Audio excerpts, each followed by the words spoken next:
story from ground as well. Their mega farmers march has been planned for tomorrow, and ahead of the farmers protest, Delhi police are taking very strict measures. They have gone ahead, they have imposed Section 144 in the national capital area, and not just that, many restrictions have been imposed. We are seeing that there are multiple restrictions being imposed. We'll be soon joined by my colleague Harsha, who is getting us all the top details. The part of the restrictions is that any form of protest, rally or public meeting with more than 5 people stands prohibited unless there are specific permissions. Any march for political, social or other purposes is barred. The order also says that no tractor, trolleys or trucks transporting people or materials, especially those carrying sticks and any items can be used as a weapon of violence, shall be allowed to enter Delhi. The order also bars collecting or carrying any form of explosives, boulders, acid, petrol, soda water bottles or any item that can be used to cause danger. So that's what we're seeing right now, viewers. And in fact, let's go ahead to the other stories that we are tracking. Now, what we see is that ahead of the farmers' call for march to Delhi tomorrow, Section 144 has been imposed in the national capital, and barricades have been erected at the Ghazipur Tickri Singhu border. Piyush gets us this report from the Tickri border.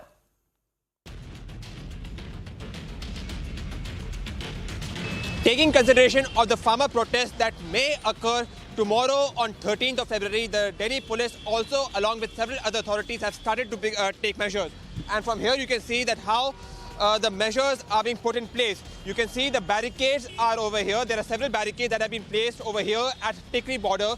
And on top of it, there are some barbed wires, the barbed fences which have been kept. Now, this has all been done to make sure that there is no untoward incident, and the farmers, which if they plan to come over here at the Tickri border, are allowed to not cross the border and move to Delhi. So yes, you can see from the images that are being sent to you by my video journalist Vijay Bhishmuk that how preparations are put in place, and several barricades along with the barbed fences being placed on top of it is being kept so that the farmers are not made to come to Delhi. With Vijay Bhishmuk Kumar, this is Piyush Ohri reporting for Republic TV.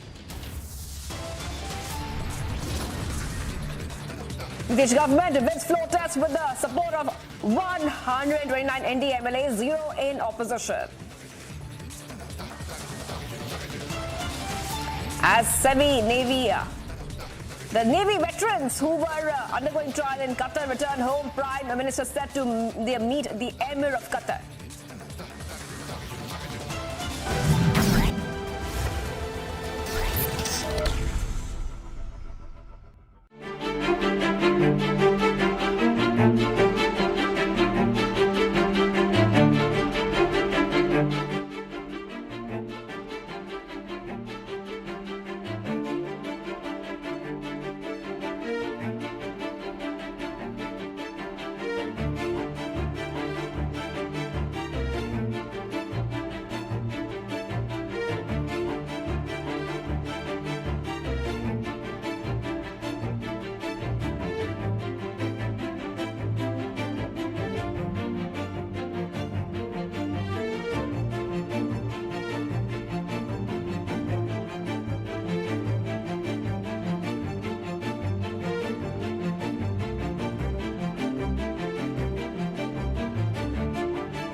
Russia is fully supportive of India's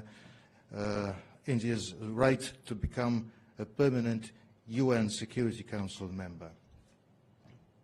this topic was also discussed in depth between the foreign ministers in December. India's permanent membership in the UN Security Council, given its balanced and independent approach to the most topical issues. The concurrent Indian presidencies in the G20 and in the SCO in 2023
About 100 years ago, less than 100 years ago, even mirrors were not usual. Many people did not have mirrors in their home. Most people had never seen their own face.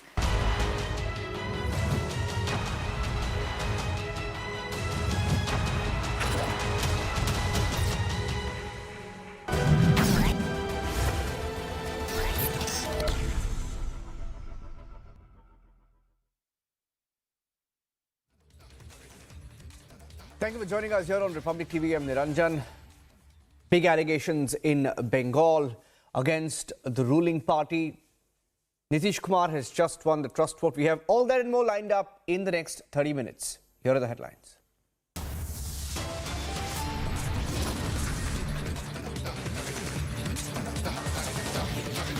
After allegations of sexual exploitation and land grabbing by Trinamool Congress leaders, Bengal governor en route Sandeshkhali.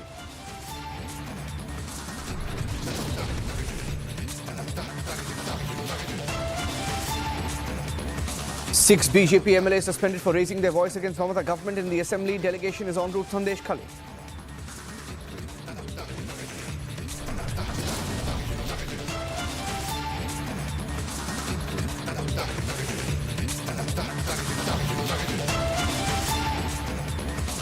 Union Minister Smriti Irani takes on Mamata Banerjee government, says voices of women being muffled in Bengal.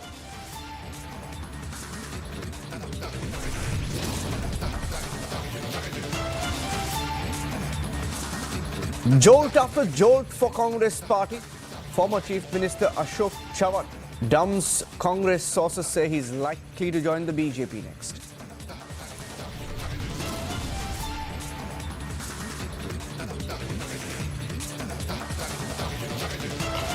"24 hours ahead of Delhi Chalo protest by farmers, Section 144 imposed in the national capital region.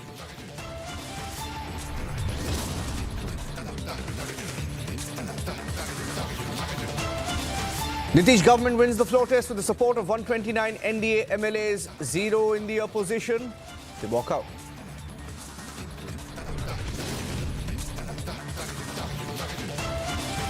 Seven naval veterans who are undergoing trial in Qatar return home. Prime Minister set to meet the Emir of Qatar.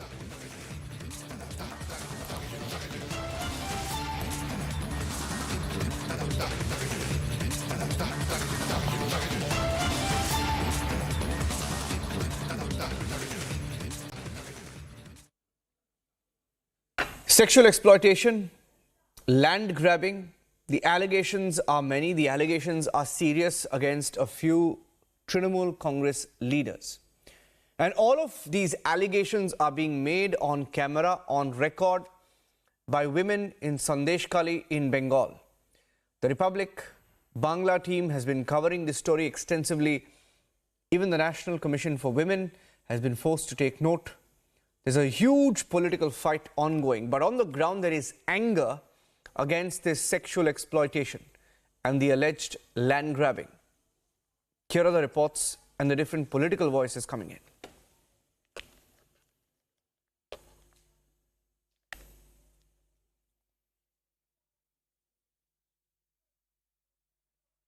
মন পড়বে ততক্ষণ তোমার কিন্তু রেহাই নেই।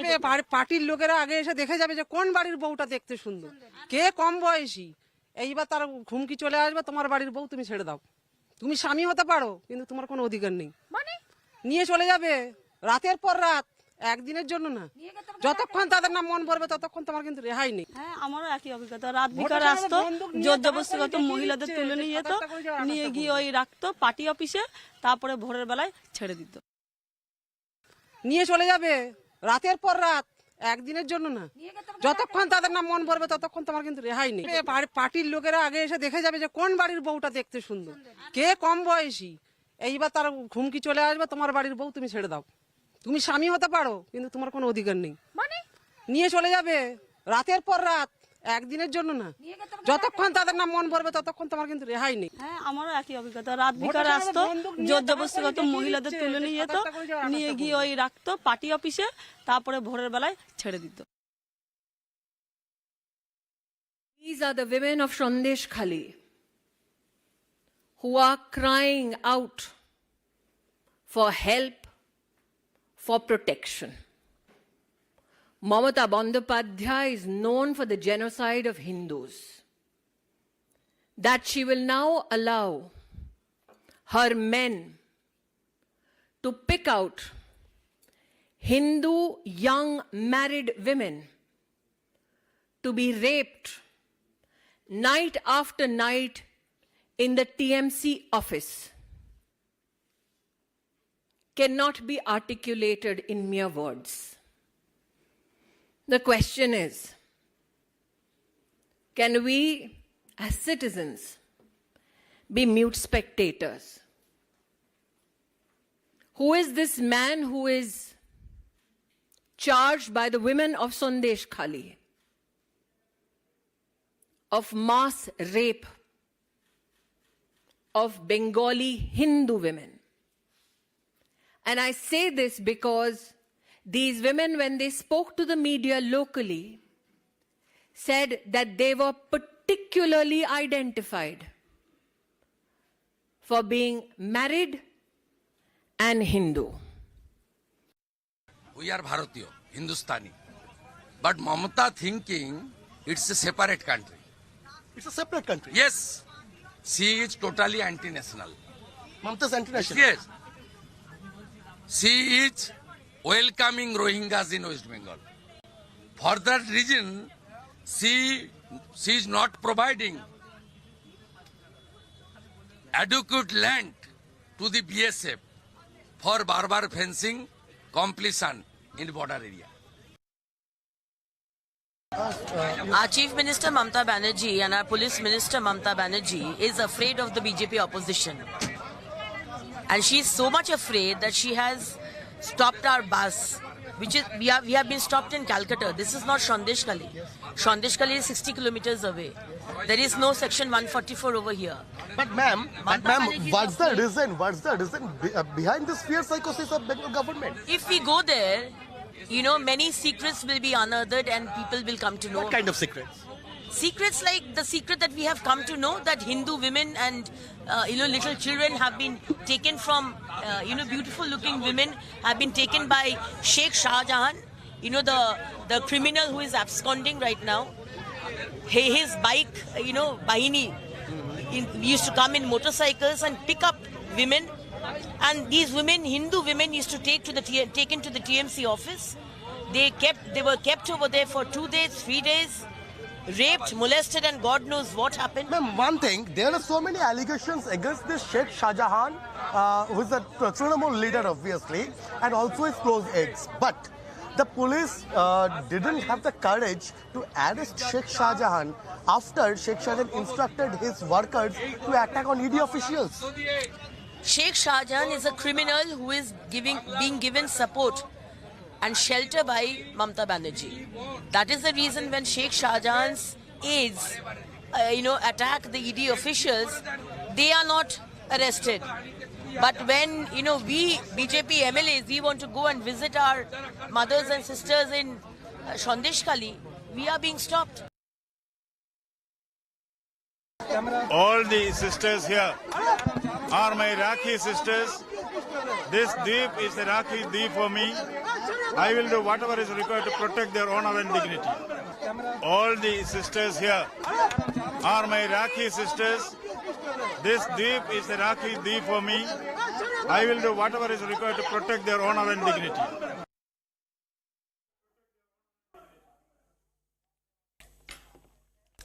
Bhaskar is joining me live. Bhaskar, that news conference by Smriti Irani and very, very serious allegations in the Republic Bangla team reporting and the news coverage. A lot of serious allegations have emerged. We have the tapes as well, the translations. Why don't you tell our viewers the situation on the ground of what happened, how long this has been happening? At one side, Calcutta police is holding their ground to stop the BJP MLA going from Sandeshkhali. And on the other hand, at least of 4 hours or more, BJP MLAs, including Leader of Opposition Shivendra Adhikari, and all the BJP MLAs there, they were working inside the park. And now from the ground zero, at this stage, BJP MLAs, they are taking a sitting demonstration. They are taking a sitting demonstration under the leadership of Shivendra Adhikari, the Leader of Opposition. And obviously, Sandeshkhali is now the biggest burning issue in Bengal. And BJP MLAs questioning the lower state administration. They continue the role of Mamta Banerjee, who is also the chief minister of the health minister of West Bengal. And right now, after 2 hours of inside the bus, now BJP MLAs, they are now taking a sitting protest before the police. That on the other hand, police personnel they created a barricade to stop the BJP MLAs from entering to Sandeshkhali. But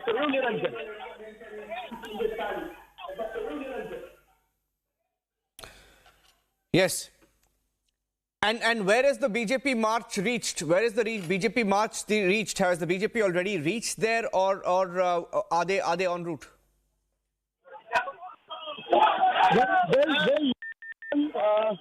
The BJP leaders, they have been stopped by the Calcutta police just in front of the Basandi highway. This is the gateway to Sandeshkhali.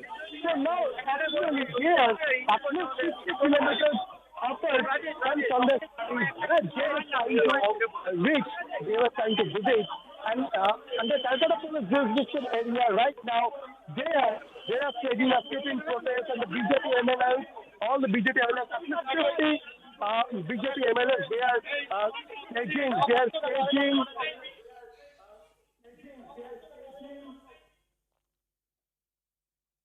I'm going to stay on the story right now, Bhaskar. I'm losing your audio there. Bhaskar, stay with me. I'm just coming back to you. Bhaskar there, joining us with the details of the serious allegations made by the Trinamool Congress against the Trinamool Congress leaders, some of them. You heard those women. We have the first-hand accounts, the tapes of what they have told our Republic Bangla team. I'd like to play that out. Let's play that out, please. A few of those first-person accounts of what the women of Sandeshkhali, the people of Sandeshkhali, told Republic Bangla in the course of our reporting. Please play that out. নিয়ে চলে যাবে রাতের পর রাত একদিনের জন্য না যতক্ষণ তাদের না মন ভরবে ততক্ষণ তোমার কিন্তু রেহাই নেই পার্টির লোকেরা আগে এসে দেখে যাবে যে কোন বাড়ির বউটা দেখতে সুন্দর কে কম বয়সী এইবার তার হুমকি চলে আসবে, তোমার বাড়ির বউ তুমি ছেড়ে দাও, তুমি স্বামী হতে পারো কিন্তু তোমার কোনো অধিকার নেই, মানে নিয়ে চলে যাবে রাতের পর রাত, একদিনের জন্য না, যতক্ষণ তাদের না মন ভরবে ততক্ষণ তোমার কিন্তু রেহাই নেই। হ্যাঁ, আমারও একই অভিজ্ঞতা। রাত বিকালে আসতো, জোর জবরদস্তি করতো, মহিলাদের তুলে নিয়ে যেত, নিয়ে গিয়ে ওই রাখতো পার্টি অফিসে, তারপরে ভোরের বেলায় ছেড়ে দিত। Serious allegations of systemic rape. Union Minister Smriti Irani addressed the media a few minutes back. Listen in.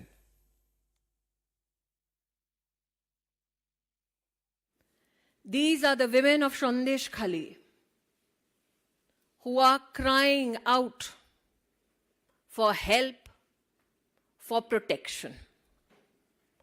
Mamata Bandyopadhyay is known for the genocide of Hindus. That she will now allow her men to pick out Hindu young married women to be raped night after night in the TMC office cannot be articulated in mere words. The question is, can we as citizens be mute spectators? Who is this man who is charged by the women of Sandeshkhali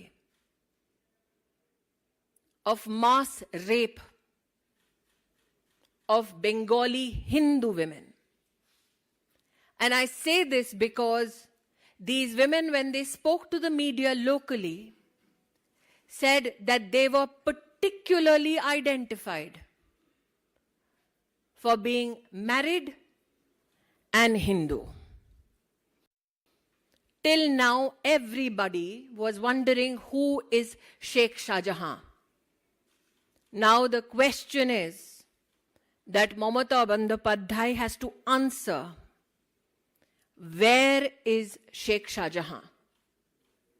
The last time, ladies and gentlemen of the media, you heard of this name is when ED officers were gherawed, injured, pelted with bricks and stones, so much so that the ED gave a statement that 3 of their officers had suffered from injuries which were intended to cause death.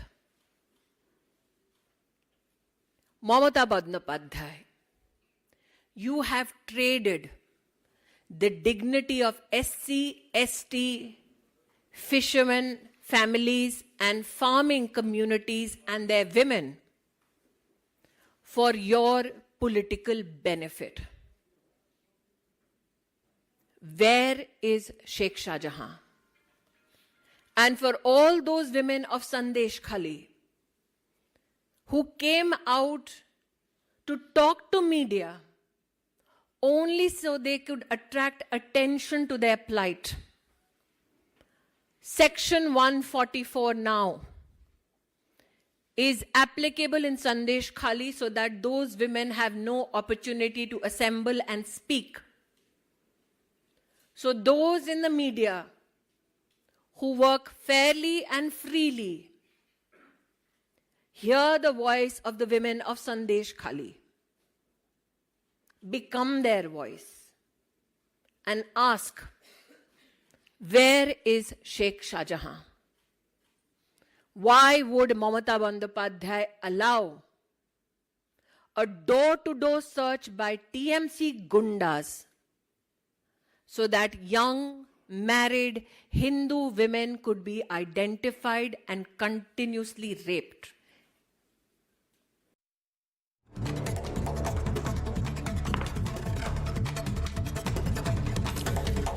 Prime Minister Narendra Modi, Sri Lankan President Ranil Wickremesinghe and Mauritius Prime Minister Pravind Jugnauth participated in the launch of UPI services in Sri Lanka and Mauritius.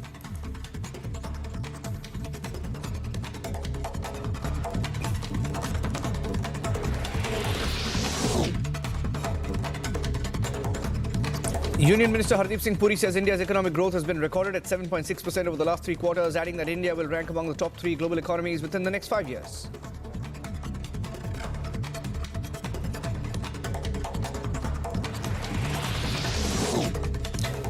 Speaking of the rising tensions, violence in Sandeshkhali, West Bengal, Chief Minister Mamata Banerjee has stated that arrests have been made in the case of assault on women protesters and that the State Women's Commission has submitted a report.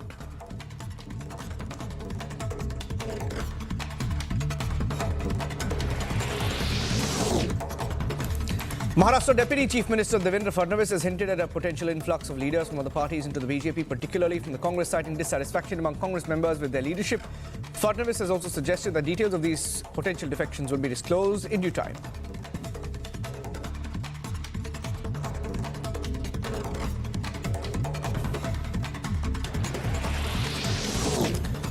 Delhi police has reported an investigation into a bomb threat received via email at Amity International School, Pushp Vihar, around 3:10. Authorities conducted thorough checks of the premises with no suspicious findings thus far.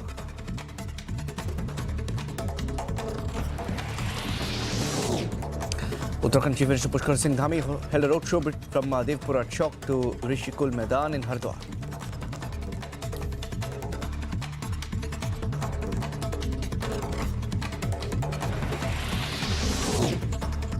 In the case of Delhi journalist Soumya Vishwanathan's murder, 4 convicts have had their sentences suspended during the appeal process. The decision, influenced by term served, offers a possibility of release for one individual. The convicts' counsel, Advocate Amit Kumar, stated that the suspension of sentences was granted due to the period of custody undergone by the accused.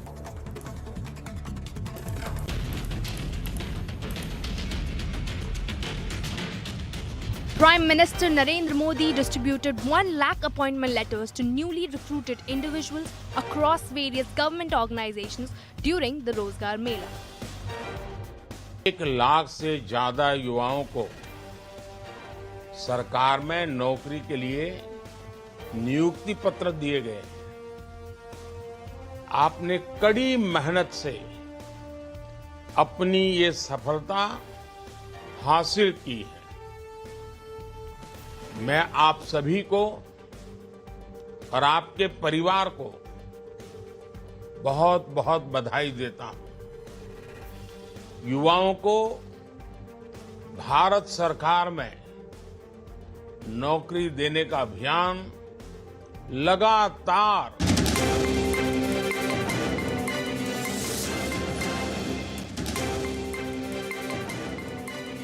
This afternoon, there was a press conference by Union Minister Smriti Irani on the burning issue of Sandeshkhali in Bengal. She joins me live right now. And before I ask her the first question, viewers, for those who are not acquainted with the details, for almost 6 or 7 days now, there has been a massive uprising by the people. It's been led by women. It would not be wrong to call it a women's uprising against the Trinamool Congress. It would not be wrong to call it a women's uprising against the Trinamool Congress and against Mamata Banerjee. And truly, some of the allegations which the women have made in the course of their protests are truly very ghastly. Smriti Irani, can you hear me? Smriti Irani, can you hear me, ma'am? Yes, I can. Yes. I saw your press conference and I've been closely following. And Republic Bangla has been very closely reporting on the situation in Sandeshkhali on the ground. What the West Bengal government and the police thought would be a one-day protest has almost gone on for a week now. In your view, what is the core issue which has made these protests unstoppable?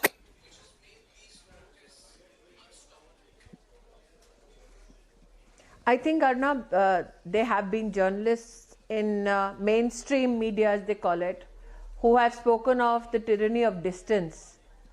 And I today began my press interface by talking about the tyranny of language. I believe that the West Bengal government, and particularly Mamata Bandyopadhyay, thought that because the angst, the anger, the disgust of these women from Sandeshkhali was being articulated in Bangla, not many across the country will join cause or will understand what they've undergone. And that is why I'm grateful that my organization, the Bharatiya Janata Party, today had allowed me to translate for the media at large and for the country to listen to the plea, the angst of the women of Sandeshkhali. What I had said today was a verbatim translation of the women of Sandeshkhali, where they say that Trinamool Congress men went hunting for Hindu young brides across Sandeshkhali, that they would go to every family and check who's married amongst the women available and who's young. And upon this identification, I am told, with all the videos that have been released from the women of Sandeshkhali, that the husbands of these women would be told that now you're just a husband in name. These women who are identified would be then picked up by the TMC men and raped night after night after night to their satisfaction, and then thrown. And this cycle of rape and violence would continue in Sandeshkhali. So obviously these women who have been victims of rape, victims of violence, stood seeking justice. What is astounding is that instead of reaching out to these women, the Chief Minister has directed Section 144 to be imposed. Till now, case after case that I have heard from Sandeshkhali is difficult for me personally to hear and today transcribe and translate for the national media. I am filled personally with a sense of deep rage. This reminds me of Nazi Germany, where Jews were identified home after home so that they could be annihilated. And that is the state of the Hindu women today in Sandeshkhali. These are women from the SCST community, from the farming communities. And not a word has been spoken by Mamata Bandyopadhyay which can give them hope for justice. So today, I am not talking politics. My pleas to every Indian who can hear me today. We have been asking, where is the perpetrator, Sheikh Shah Jahan? Where are those men that these women who are victims of rape can identify? And I was horrified when I heard one of these women say, Boro Baba okhane dadiye chilen. Means the police personnel apparently in charge were standing there when these women were being identified, or their families or their husbands were being told that these have been identified for the physical consumption, sexual consumption of the TMC. Ms.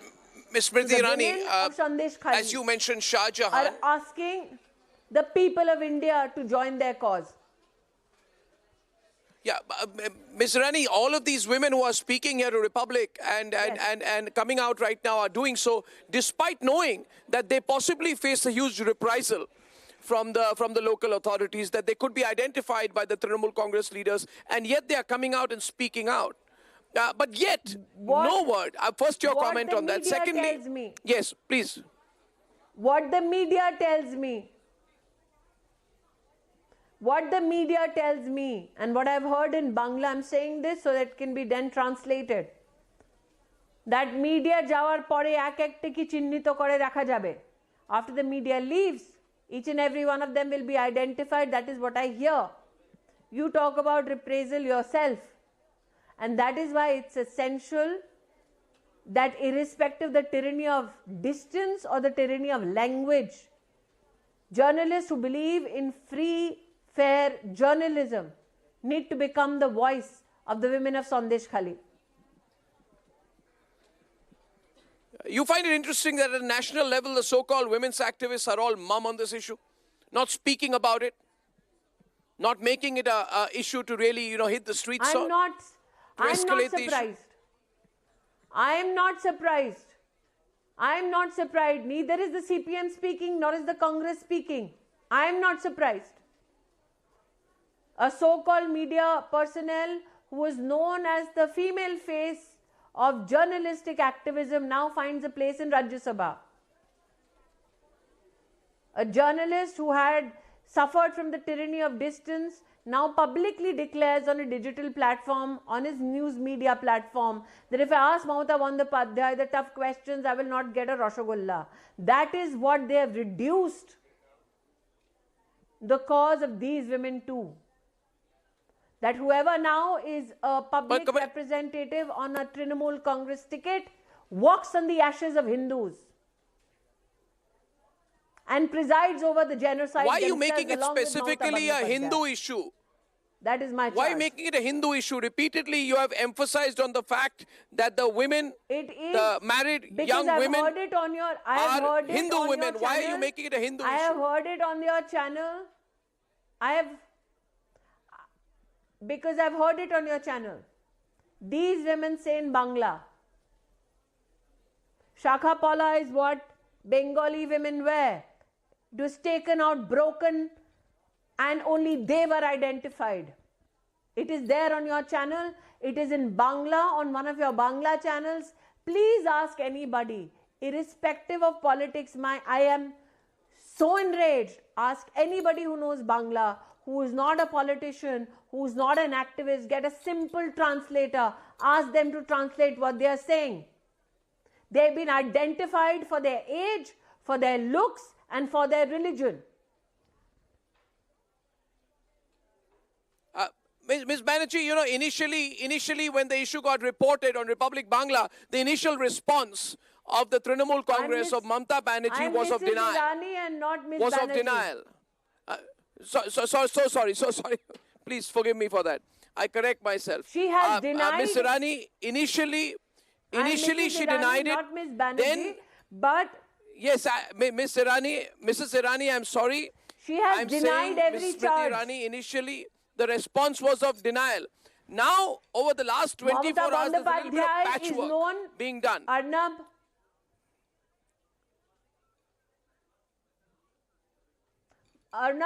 Mamata Bandyopadhyay has denied every charge. So that political posturing of Mamata Bandyopadhyay is known to all. Till now, everybody through national media and those in India who are listening to us, those in Bharat who are listening to us, my plea is, till now the question was, who is Sheikh Shah Jahan? Now the question is, where is Sheikh Shah Jahan? No, that has been the question for a while now, actually, since the ED incident. But can she deny? But he's known to be a big mafia don at the local level. Shah Jahan is a known political mafia don. That Republic Bangla and he cannot be found. Arnab, can she deny that for the past 4-5 days in Bangla, this report was running? She cannot deny it. Can she deny that it is the women of Sandeshkhali, without any political affiliation, who are standing up, fed up of being raped night after night?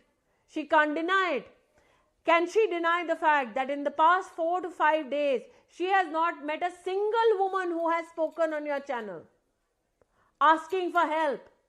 Can she deny that she has not pulled in anybody in the police services in Bengal asking what has happened?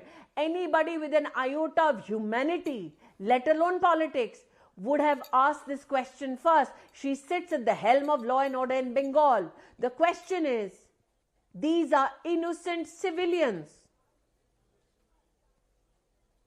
But you know Mamata Banerjee's approach, Smriti Irani, allow me to. From a political lens. What Mamata Banerjee does is, first she tries to deny, then she tries to dissociate. So what she's done in the past is, when she realizes there's too much public anger, she will take action against a few lower level minions of the party, blame them, but protect the big mafia dons. That's what she's done in the corruption cases. She needs to find Sheikh and Shah in this Jahan. case too.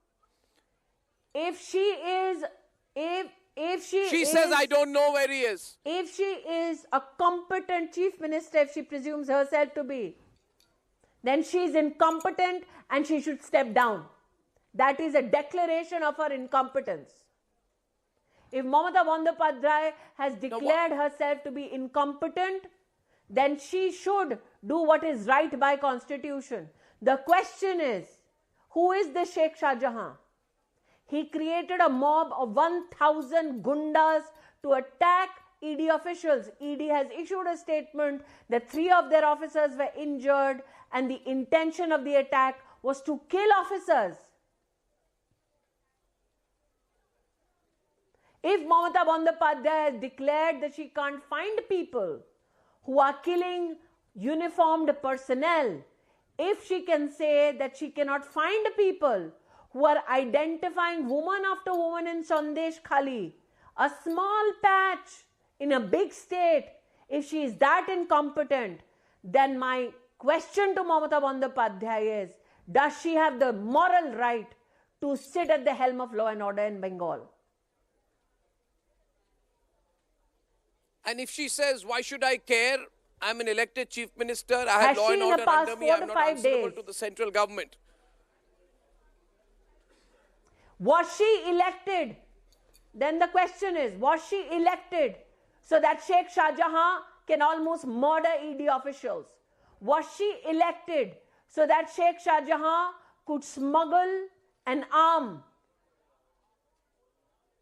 the underworld and the underground? Was she elected so that Sheikh Shah Jahan could send men after men in Sandeshkhali to identify and rape women? Is that what Mamata Bandyopadhyay says she's been elected for? I would like that clarification from Mamata Bandyopadhyay. And if it is truly in democracy that she believes in, why suspend the MLAs of the Bharatiya Janata Party who wanted to bring this issue up in the Legislative Assembly? Why run from a conversation? Now, what can the centre do? Are you going to complain? The NCW only has a recommendatory function. If this continues and what the women are saying is true, then doesn't the centre owe to the people of Sandeshkhali more intervention than what we are seeing right now? Mamata Bandyopadhyay is deliberately pushing the envelope to challenge the constitution so that people like me break our constitutional maryada. And then when this is broken or some issue or article is invoked, she can become a martyr, a victim to the people of West Bengal. That is an old political tactic. I cannot speak for the governor of Bengal. I am in a constitutional position. But as a human being, I am enraged, and that is why I would be grateful if the people of our country who are listening to this, irrespective of their politics, can ask people who suffer from tyranny of distance, when will they speak out, even if they don't get a Rasgulla? Those people who are getting tickets from Mamata Bandyopadhyay to get to Rajya Sabha, can they say they will leave? No. That they will leave Mamata Bandyopadhyay's care, for she presides over the rape of women and she has licensed it politically. That is my charge on her. Because if she had not, after looking at that report, whoever can know Bangla would not sit quiet. Yeah. Yes. Well, you've raised the issue very, very strongly. Viewers, so far Shah Jahan's the mafia don Shah Jahan's disappearance was a matter of national intrigue. But what is happening to the women of Bengal is now a matter of national outrage. Smriti Irani, thank you very much for lending voice to this. Thank you.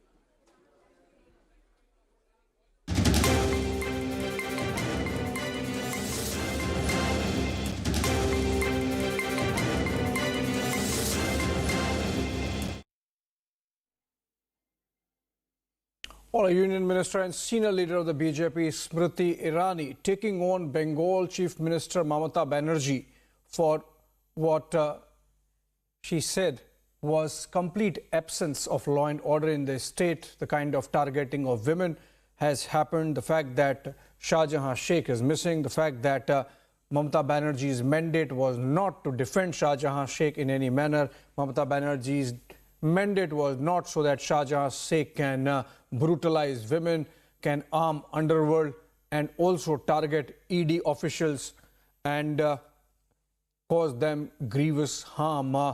That was Union Minister Smriti Irani speaking to our editor-in-chief Arnab Goswami. We have seen what has happened over the last 48 hours in Sandeshkhali in Bengal. Complete absence of law and order, with the BJP, of course, making it an issue, leading to suspension of 6 of its legislators in the Bengal Assembly earlier in the day. Let's listen to some of these reactions that have come through the day on Sandeshkhali situation in Bengal. নিয়ে চলে যাবে রাতের পর রাত, একদিনের জন্য না। যতক্ষণ তাদের না মন ভরবে ততক্ষণ তোমার কিন্তু রেহাই নেই। পার্টির লোকেরা আগে এসে দেখে যাবে যে কোন বাড়ির বউটা দেখতে সুন্দর, কে কম বয়সী। এইবার তার ঘুমকি চলে আসবে, তোমার বাড়ির বউ তুমি ছেড়ে দাও। তুমি স্বামী হতে পারো, কিন্তু তোমার কোনো অধিকার নেই। নিয়ে চলে যাবে রাতের পর রাত, একদিনের জন্য না। যতক্ষণ তাদের না মন ভরবে ততক্ষণ তোমার কিন্তু রেহাই নেই। হ্যাঁ, আমারও একই অভিজ্ঞতা। রাত বিকালে আসতো, জোর জবরদস্তি করতো, মহিলাদের তুলে নিয়ে যেত, নিয়ে গিয়ে ওই রাখতো পার্টি অফিসে, তারপরে ভোরের বেলায় ছেড়ে দিত। All right, so we'll slip into a short break on the other side. Yet another big jolt for the Congress as Shah Jahan, former Chief Minister of Maharashtra, dumps the party. Sources say likely to join the BJP next. Also, a big win for India's diplomacy, personally led by Prime Minister Modi. 7 Navy veterans who were undergoing trial in Qatar for espionage and were on death row return home. Prime Minister set to meet Emir of Qatar on 15th of this month.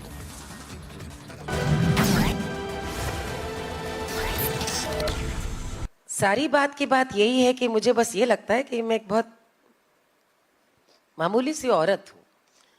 And the beauty to enjoy being a woman, I think that surpasses all pleasures and all joys, of pride of being a woman.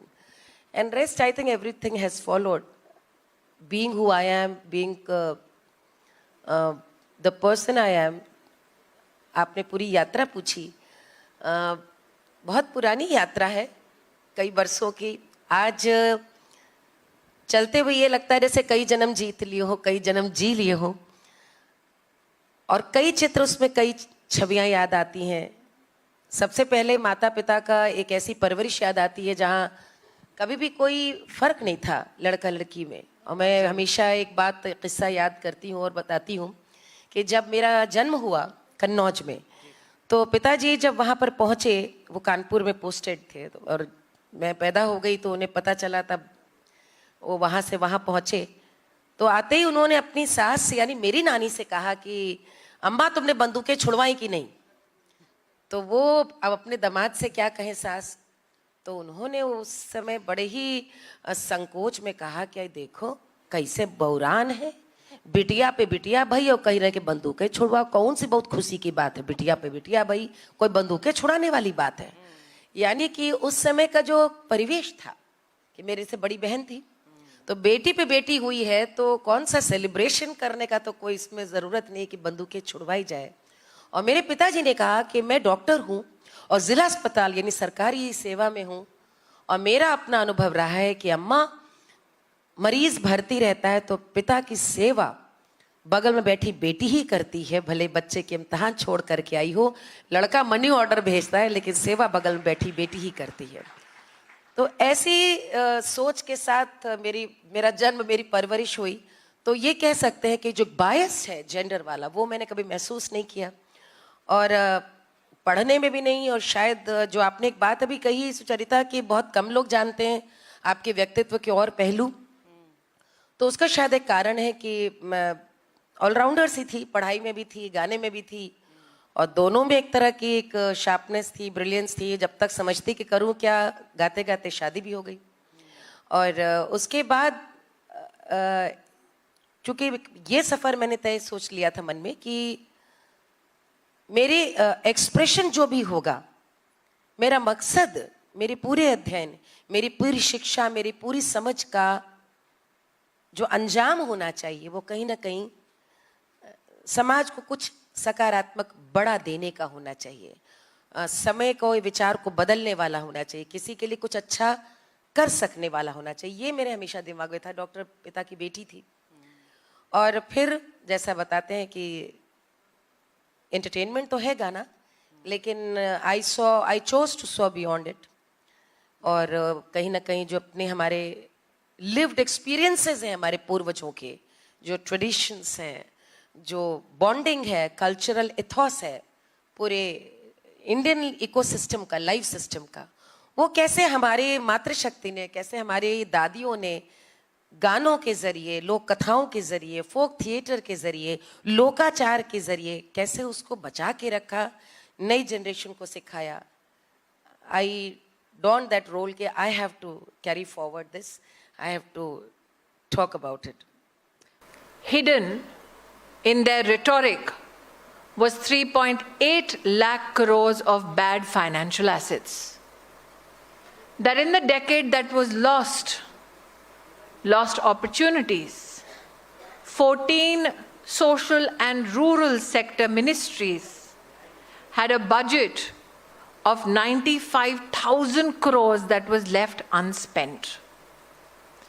That 6.4% of our national budget was left unspent, that too in segments that needed it the most, helps us understand why I...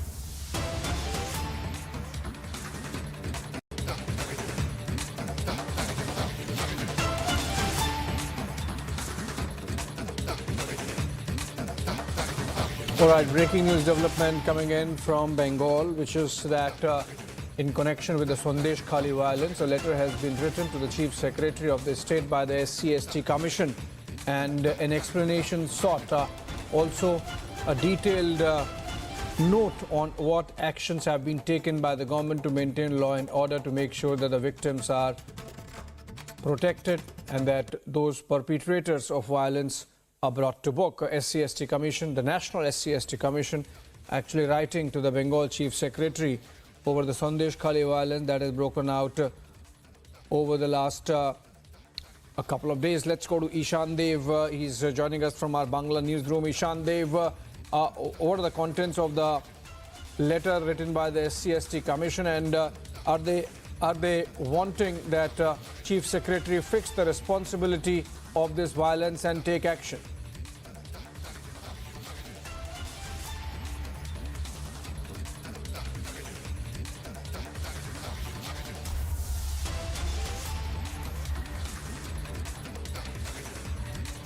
Ishan Dev, if you are getting me, my question was, what are the contents of this letter, and has the National SCST Commission sought action against perpetrators of violence by the Bengal government through this letter to the Chief Secretary, and what has been the response of the Bengal government to this? Ishan. Abhishek, the response of the Bengal government is still not known regarding this letter, but the SCST Commission has taken suo motu cognizance of whatever has happened there in Sandeshkhali, and after taking suo motu cognizance, it has issued a notice to the government of West Bengal, and as per that, it has called for reports from government of West Bengal, a detailed report that regarding whatever has happened in Sandeshkhali. You know, Abhishek, that in Sandeshkhali there is literally an explosion of mass anger against the current dispensation in West Bengal, that is TMC, and particularly the three TMC leaders of that area being named Sheikh Shah Jahan, Shiva Prasad Hajra and Uttam Sardar, and all their workers and activists around them, all their close aides. They were creating ruckus, creating havoc in Sandeshkhali area for years together. That is the situation, and mostly the people from SC and ST community live there, and the women from SC and ST communities have come in front of the camera of Republic Bangla, and they have stated themselves that what kind of onslaught and atrocity was going on against them, and how these TMC leaders and their close aides were and doing anti-women activity there in Sandeshkhali. So all this put together, the Central SCST Commission has taken a very grave note of it, and they have taken suo motu cognizance of the fact, and after that it has sent a notice to government of West Bengal, and the government of West Bengal's report, whatever will be to the SCST Commission, though that is not officially notified till by the government, but still we can expect that what kind of report can go, because the Chief Secretary of West Bengal denied to make any detailed comment on Sandeshkhali. He has only said that whatever government had to do, government is doing. That's all. And the Chief Minister, she also denied to make any detailed comment. Once she fumed out against the BJP sloganeering inside the assembly on the day of budget regarding Sandeshkhali. Why BJP is screaming inside assembly during the budget is being placed.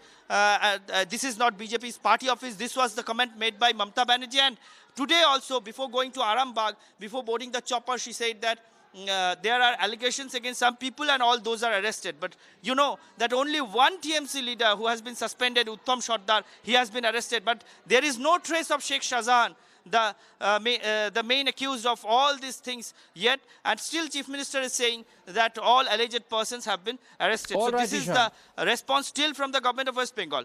Abhishek. All right, so the Bengal government maintaining that whosoever indulged in violence has been arrested, but obviously there is more than meets the eye given the fact that the key perpetrators, including the mastermind, it seems the government is not willing to reach them, and that's why SCST Commission getting in. This is going to continue. Remember, Governor C.V. Anand Bose cancelled his Kerala visit and is on his way back, or I believe has reached Sandeshkhali. The violence has been going on for the last 2 days, and women particularly targeted. On that note, we slip into a short break. On the other side, we come back again with the Sandeshkhali story. After allegations of sexual exploitation and land grabbing by TMC leaders, Bengal governor in Sandeshkhali.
to ask on behalf of my niece, So she was inspired, as many of us in these last couple of years, with India's scientific achievements and particularly in space, to become a rocket scientist. So after class 10, last year, she took up science.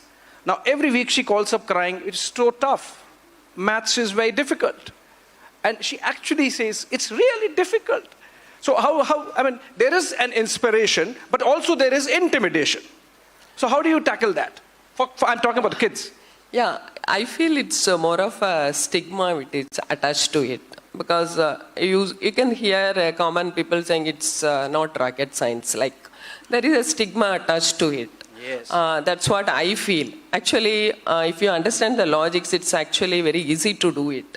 So that is you should have the self-belief and leave aside the stigma attached to it, and you plunge into it, you'll be able to do it. That's what I feel. All right, so that takes me to the next question. But just let me do a snap poll. Do you agree that it's simple, it's logic, and maths is easy? Please raise your hands if you say maths is easy. That's still a good number. Public Niva Bupa Studios, your one-stop destination for all the breaking news updates, and I am Shivangi Shukla.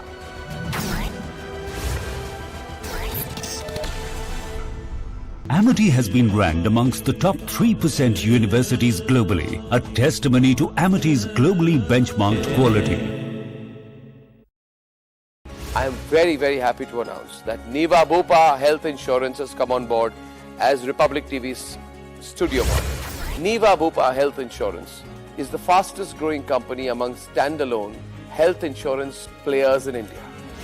It has also provided health insurance coverage to 1.1 crore people in India and settled over 15 lakh claims, processing one claim every 60 seconds. So we are delighted to be partnering with them.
Bupa Studio, your one-stop for all the breaking news updates, and I am Nikita Sahai.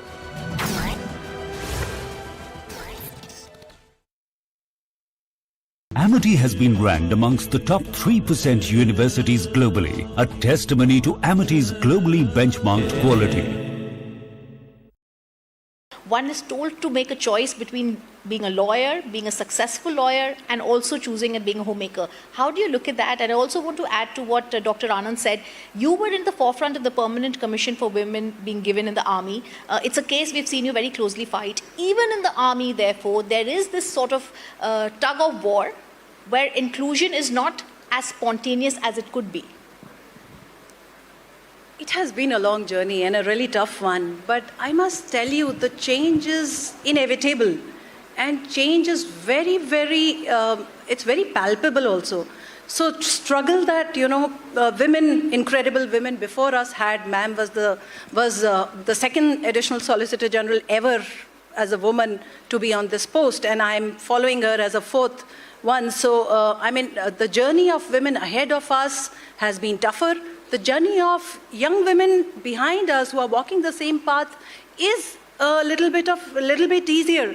And I want to tell you with my own example, in the first 5 years of my profession, clients would come to my office and say, "Ye ladki kya kar legi? Is ladki se nahi hoga." And, 4 years back when I became an additional Solicitor General, I had to give up my private clients, and they told me, "Why don't you suggest a woman lawyer? Because we find that women lawyers are more sincere and more dedicated to their work." I think that change was incredible. And today, many of us, so we had to make that choice between either having a family till our generation. If you want to have a career, then you can't expect.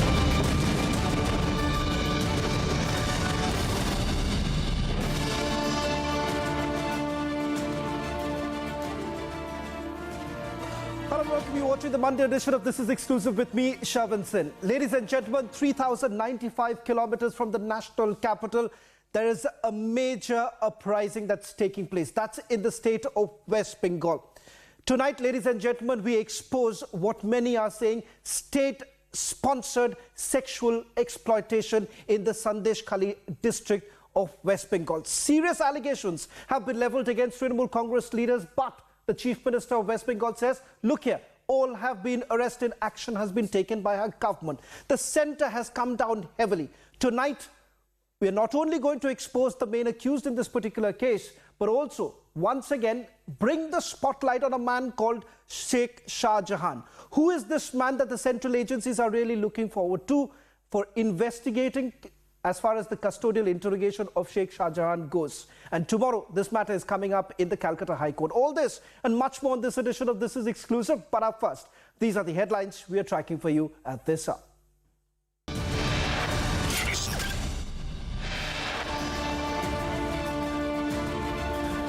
Mega women's uprising in Sandeshkhali. Trinamool Congress leaders face allegations of sexual exploitation and land grabbing.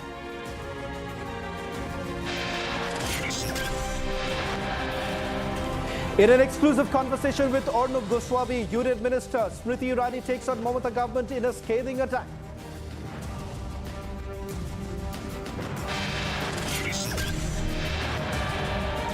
Smriti Irani hits out at Trinamool Congress government, says she must step down if she can't maintain law and order.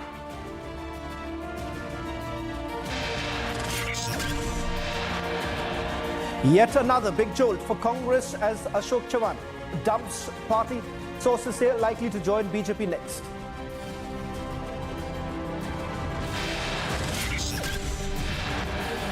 "24 hours ahead of the Delhi Chalo protest by farmers, Section 144 imposed in national capital.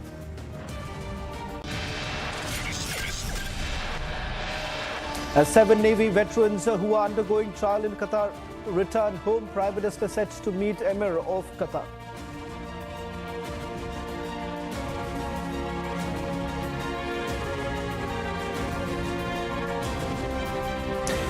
Ladies and gentlemen, West Bengal's Sandeshkhali is making headlines ever since the ED team was attacked by Trinamool Congress goons. But what emerged today has shamed entire humanity. In a special investigation by Republic Bangla, women of Sandeshkhali narrated spine-chilling ordeal alleging systemic sexual exploitation by Trinamool Congress goons. Ladies and gentlemen, the heart of this entire story is about a man called Sheikh Shah Jahan, who's been reported by not only by the central agencies but also local authorities. But what has essentially happened is this. For over a period of time, not a single person would raise a voice against this man called Sheikh Shah Jahan. And if you remember, when the Enforcement Directorate had reached the doorsteps of Sheikh Shah Jahan, it was he who called a mob of 1,000 people. Thereafter, the Enforcement Directorate and the others came under attack of this very mob. But tonight, the focus is all about the misdeeds of Sheikh Shah Jahan, who's been reported multiple times. But today, what is essentially happening is that it appears that some sort of a protection has been given. Who exactly is giving protection to Sheikh Shah Jahan? Why exactly is he really running away from the central agencies? And if at all, the government essentially says that there is nothing against him, then why exactly is he hiding? Why is he underground? These are some basic questions that many are asking tonight. But there, ladies and gentlemen, once again, a major uprising that we are witnessing in the state of West Bengal. And the question that many would ask, what really happens to those, especially women activists, who time and again have spoken about several such misdeeds in other parts of the country, but today are completely silent on what's really happening in the state of West Bengal. First, take a look at this detailed report, and then we take you through exclusive news break coming in with regards to the connection of Sheikh Shah Jahan to a drug cartel.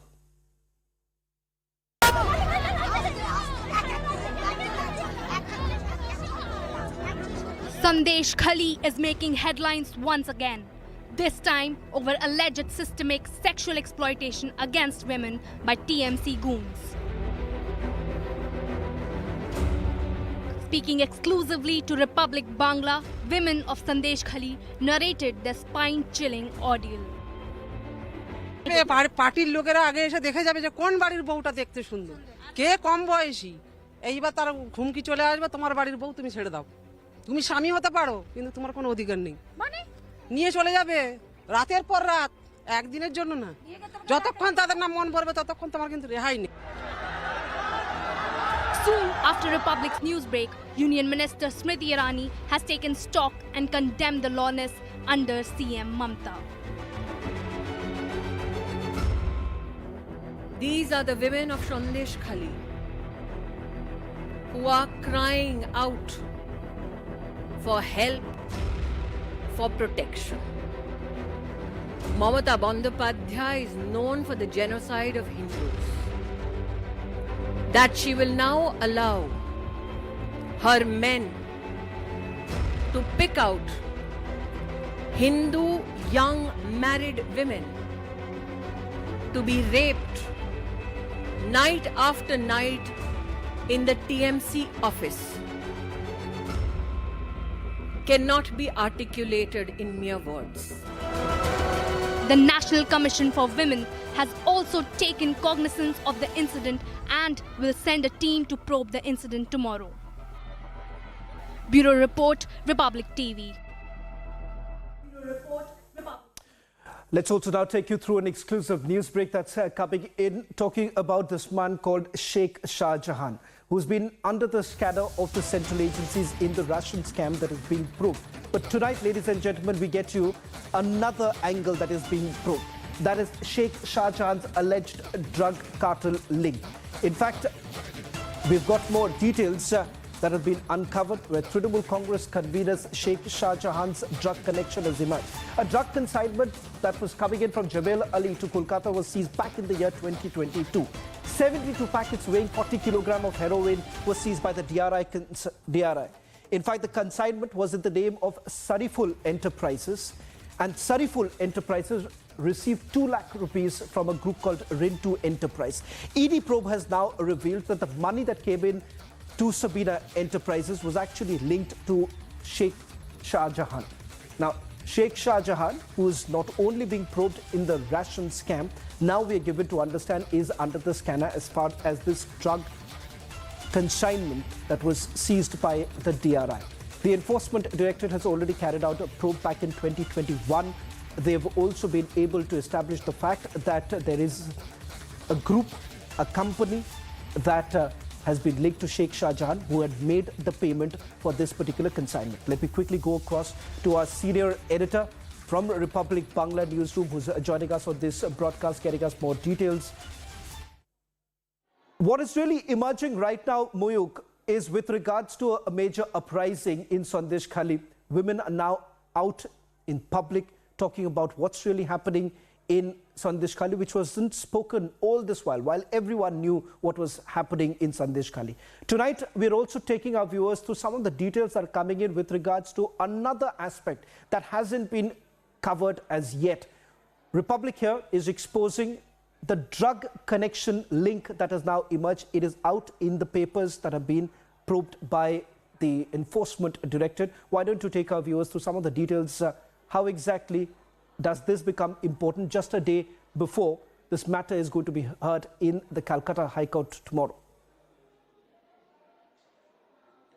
Well, Shaman, as you said, that this time the drug cartel link, and you named one of the enterprises, that is the Sariful Enterprises, Purbakanda in Sandeshkhali. Let me quickly remind our viewers that this Sandeshkhali is the place where Shah Jahan used to run his terror land, his terror cartel, and this is the very place where ED officers, they went for a raid. ED officers went to summon Sheikh Shah Jahan and to question Sheikh Shah Jahan and to raid his house regarding the ration scam.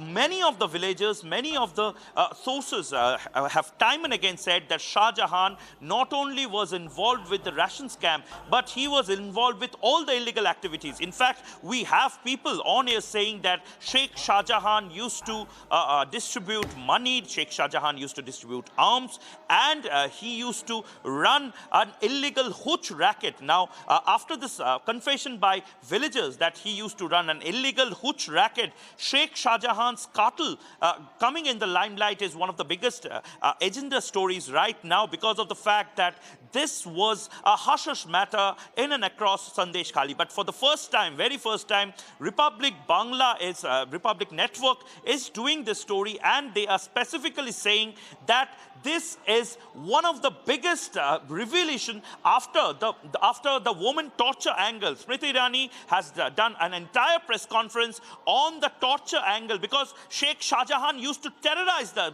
villagers in Sandeshkhali village. Sandeshkhali is an island block in North 24 Parganas. The Indo-Bangladesh border is near to this place, but the fact that it is one of the biggest drug cartel stories right now. We have some information like in 2022, September, DRI searched and examined a container at one of the CFS in Kolkata. It's in Khidirpur and Holdia, and from there, this entire consignment was seized, and time and again, this Sariful, the name of Sariful has been under radar along with Rintu Enterprise. Sheikh Shah Jahan used to run many shell companies, and most importantly, Sheikh Shah Jahan was the one who was in charge. That is what we are getting in from sources. Time and again, we have confirmed from our sources that Sheikh Shah Jahan was the one who used to siphon money of top influential leaders, including the leaders who are in jail, the Trinamool leaders. So now, whether it's a question that whether drug money was used in ration scam, and ration scam, drug money, both were used in the recruitment scam, and the whole thing has a connection with TMC leaders or not. That is one of the biggest questions right now. Shawan. One quick question that I would like to take from you, Mayuk, is with regards to the major uprising that we are witnessing in Sandeshkhali right now. What is it that the government really has to say? Because all this while we were hearing that all accused in this particular case have been arrested. But the fact of the matter is that Sheikh Shah Jahan is underground, hasn't really responded to the summons that have been sent by the central agencies too. A quick recap for all our viewers who are tuning in right now, just to understand how important it is for Sheikh Shah Jahan to be interrogated by the central agencies right now. Well, Shravan, today also Sheikh Shah Jahan's lawyer, they pleaded for an immunity of Sheikh Shah Jahan, and they pleaded for not taking any coercive action. They said that Shah Jahan can appear before the court, Shah Jahan can appear before the Enforcement Directorate authorities if there's a order that no coercive action will be taken against Sheikh Shah Jahan. Sheikh Shah Jahan will get an immunity from arrest. But the point is that Enforcement Directorate is still trying to get in touch with Sheikh Shah Jahan. There are 3 summons that have been already issued. He has dodged all the 3 summons. Most importantly, there's an FIR of assaulting the Enforcement Directorate authorities, the Central Force, and most importantly, the riot-like situation that happened in Sandeshkhali when the Enforcement Directorate officers went there. So Shah Jahan is still a fugitive, and this fugitive has several allegations against this fugitive and his allies, his aides. So basically, Shah Jahan not only is involved in financial crime, but along with that, he is involved in serious crimes which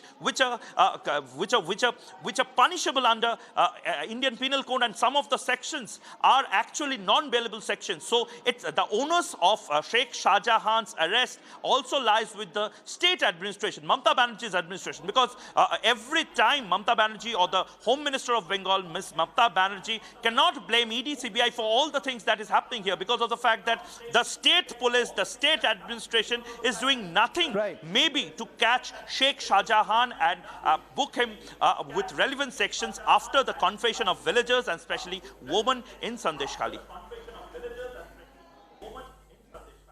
Well, thank you very much, Moik, for getting us the latest details. In fact, we'll be watching this very closely. This matter also comes up before the Calcutta High Court tomorrow. We'll be tracking this very closely. Shifting focus now to a story that almost more than a year ago, ladies and gentlemen, Republic TV had highlighted the plight of our veterans back in Qatar. Some good news have now come in after the Indian government's relentless diplomatic efforts have borne fruit as Qatar has freed 8 ex-Navy veterans jailed in the espionage charges back in the year 2022. 7 of them are back in India after 18 months of jail in Qatar. A lot of questions essentially were also being asked as to why exactly they were detained, and for the family members, it was one of the most difficult moments that they've ever witnessed in their lives. We had spoken to the family members of the Navy veterans in the last few months to highlight their plight. The government all this while has been maintaining that they've been doing all that is required to bring back our Navy veterans. And in fact, late last night, even the family members were not aware that they were finally freed. And once they boarded the flight, that's when the family members got to know. Take a look at this report. 18 months of diplomatic efforts, months of legal battle with Qatar, and relentless coverage by Republic TV. 7 of the 8 Navy veterans are back home. We have waited almost 18 months to be back in India. We're extremely grateful to the Honorable Prime Minister, Sri Narendra Modi ji. It certainly wouldn't have been possible without his personal intervention and that equation with the Emir of Qatar. Falsely arrested in espionage case in 2022 and sentenced to death in 2023. Republic led the coverage from the front to bring back our heroes. Till now, we are the government is we know that the government is doing a lot to repatriate, but still it should be acting more fastly so that all these 8 officers, they are Navy veterans, and they should be immediately repatriated to India. Navy veterans को जिस प्रकार से वापस लाया गया, वो भारत सरकार के विशेष प्रयासों का एक नतीजा है। घर वापसी और राष्ट्र के साथ साथ विश्व भर में हिंदुस्तानी कहीं भी रहे, उनके हितों का संरक्षण करना, ये नरेंद्र भाई की प्राथमिकता रही है। और कतर से जो लौटे हैं भारत, उन नेवी वेटरन्स का हम सब कृतज्ञता की भावना से स्वागत करते हैं। From mobilizing all diplomatic channels, PM meeting the Emir of Qatar on the sidelines of the COP28 summit in Dubai, to getting consular access to the 8 Indian Navy personnel and keeping the kin of veterans informed, Modi diplomacy has paid off in a big way. Bureau Report, Republic TV. Well, just ahead of that big event that's going to take place in UAE, Republic TV has now spoken to the Indian envoy to UAE, Sanjay Sudhir. Listen into that exclusive conversation that senior editor Sucharita had a short while back. Sir, we are cultural partners, we are trade partners. You think the world is looking at the India-UAE ties, how they've transformed in the last few years? See, whenever there's something spectacular, people watch it. Countries also watch. Right. So when India signs CEPA within 3 months, most countries cannot imagine how this can be done, but it has been done. The kind of things which we have done in other areas is also something which for people to watch. I mean, we work together in UN Security Council. We have come together on the I2U2 platform. We were again together in G20, where we invited the UAE as a special invitee. One of the outcomes of G20 Leaders Summit was the IMEC, announcement on IMEC, where India and UAE are the first 2 countries in that mega, I would say, intercontinental infrastructure project. So one last question. They say there are few steps in personal chemistry make us take giant strides in diplomatic efforts. Do you think you see that between the 2 leaders today, UAE and India? I think if you look at the transformation in our relationship, that's a proof of that. Yes. Because once there is personal trust, you're already, crossing so many barriers. You don't have to think about so many things, in the sense that things just happen when friends, when brothers talk to each other. Decision making is always very quick. It is the same between our leaders, and as a result between our countries. So looking forward to a grand event, a grand Elan Modi and the inauguration of the temple, and you've been at the helm of all the entire arrangements. So all the best to you, and we look forward to it. And I'm supported by a very able team of mine here at the embassy, and also full support from our ministry in Delhi, as well as the authorities here.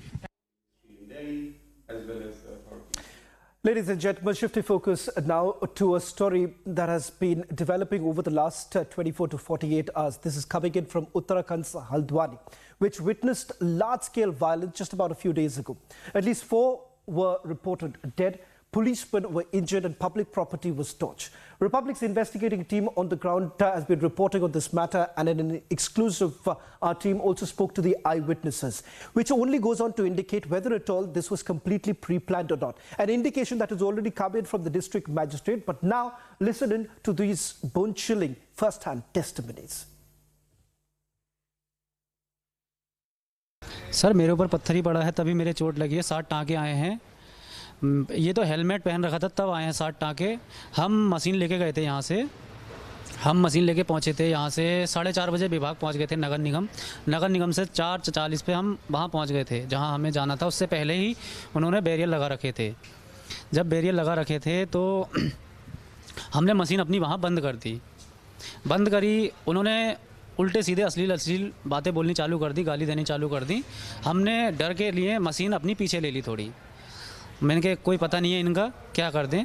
हमें बहुत ही डर लग गया था उसी time, जिस time उन्होंने ये बात आपने क्या जो नगर निगम के वहाँ पे अधिकारी थे उनसे बताई आपने? वो सर, नगर निगम के सब पीछे से थे ना, आगे हमारी मशीन थी, पहले हमारी मशीन थी, उसके पीछे से नगर निगम वाले थे। तो आपने जब वहाँ पर जो स्ट्रक्चर था उसको जब ढाने की कोशिश की, जब काम आपने शुरू किया, उसके बाद पत्थरबाजी शुरू हुई, या आपके पहुँचने के बाद जब उन्होंने जैसे भी देखा, देखते के साथ डर से पत्थरबाजी शुरू की? सर, जैसे यहाँ से हम गए थे तब वहाँ हमने पहुँचने के बाद उन्होंने हमारी मशीन पर उत्पीड़न चालू कर दिया। हमारी मशीन पहले ही, जहाँ हमें पहुँचना था उससे पहले ही उत्पीड़न चालू कर दिया।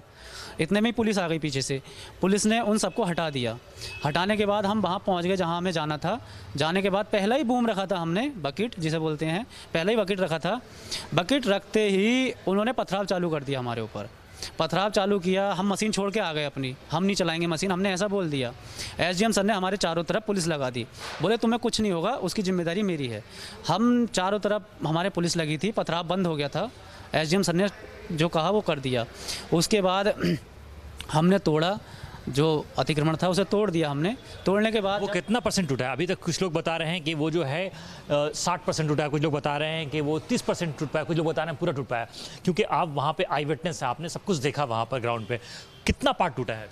पार्ट टूटा है, जर्जर कर दिया हमने सारा, एक तरफ का तोड़ दिया है, 2 कमरे बचे हैं, 2 कमरों को जर्जर कर दिया है, लेंटर सारा गिरा दिया है, और लेंटर के बाद एक साइड की दीवारें रह गई हैं, जो बाहर गली की साइड की दीवारें हैं वो दीवारें रह गई थी। तकरीबन 80% के आसपास का जो एरिया है 80% आसपास गिर गया है, जर्जर सारा कर दिया है। कोई भी अगर उसके अंदर जाता है तो कोई पता नहीं किस समय गिर जाएगा। मुझे ये बताइए कि वहाँ पे किस तरफ से जो पत्थरबाजी की गई वो किस तरफ से की गई? दोनों तरफ से की गई। हम गए हैं वहाँ पे, वो जो सड़क है और जो थाना है, थाना के इस साइड भी घर है और दाएं तरफ और बाएं तरफ दोनों तरफ घर है ना सर? चारों तरफ से पत्थरबाजी की गई थी, लेडी से बच्चे बुरखे वाली सब पत्थरबाजी कर रहे थे। वहाँ 8-8 साल के बच्चे थे जो पत्थरबाजी कर रहे थे वहाँ पे। अच्छा, मुझे ये बताइए कि आप भी उस जेसीबी के साथ थे, एक जेसीबी आप भी चला रहे थे वहाँ पे। टोटल 4 जेसीबी जो है वो डिप्लॉय की गई थी, जिसमें से एक जेसीबी बाहर निकल कर आ गई, एक जेसीबी का पार्ट आप भी थे। हाँ जी सर। क्या हुआ वहाँ? सर जैसे हमने पहला बकेट ही रखा था तो पथराव तो हमारे ऊपर चालू हो ही गया था, लेकिन पुलिस विभाग का इतना शुक्र है कि उन्होंने हमारी सेफ्टी के लिए पूरी तरफ से पुलिस लगा दी। हमने तोड़ भी दिया सर। तोड़ने के बाद जब हम वापस आ रहे थे उसके बाद फिर पथराव हुआ हमारे पे। जब हमारी मशीनें पीछे रह गई, पीछे से एकदम से भीड़ इतनी इकट्ठी होके आई कि हमें मशीनें वहीं छोड़नी पड़ गई और अपनी जान बचाकर भागना पड़ा। तो आप कैसे आए भागकर वहाँ से? क्या पुलिस के साथ आए, किसके साथ? अकेले भाग कर आए? नहीं सर, मैं पुलिस के साथ आया। अच्छा, मुझे ये बताइए कि वो जो भीड़ थी वहाँ पे, वो आगजनी किस वक्त स्टार्ट हुई? सर आगजनी तो जब मैं मशीन से उतरा हूँ उसके 5 मिनट बाद ये भैया बता रहे थे कि 5 या 2 मिनट बाद ये वहाँ खड़े थे, तो उन्होंने मेरी वाली जो मशीन थी उसमें आग शुरू में ही लगा दी थी। जैसे मैं उतरा हूँ उसके तुरंत बाद मेरी मशीन में आग लग गई थी। तुरंत बाद मेरी मशीन में आग लग गई। Well, that's all that we could pack in this edition of This is Exclusive. On the other side, news and updates continue.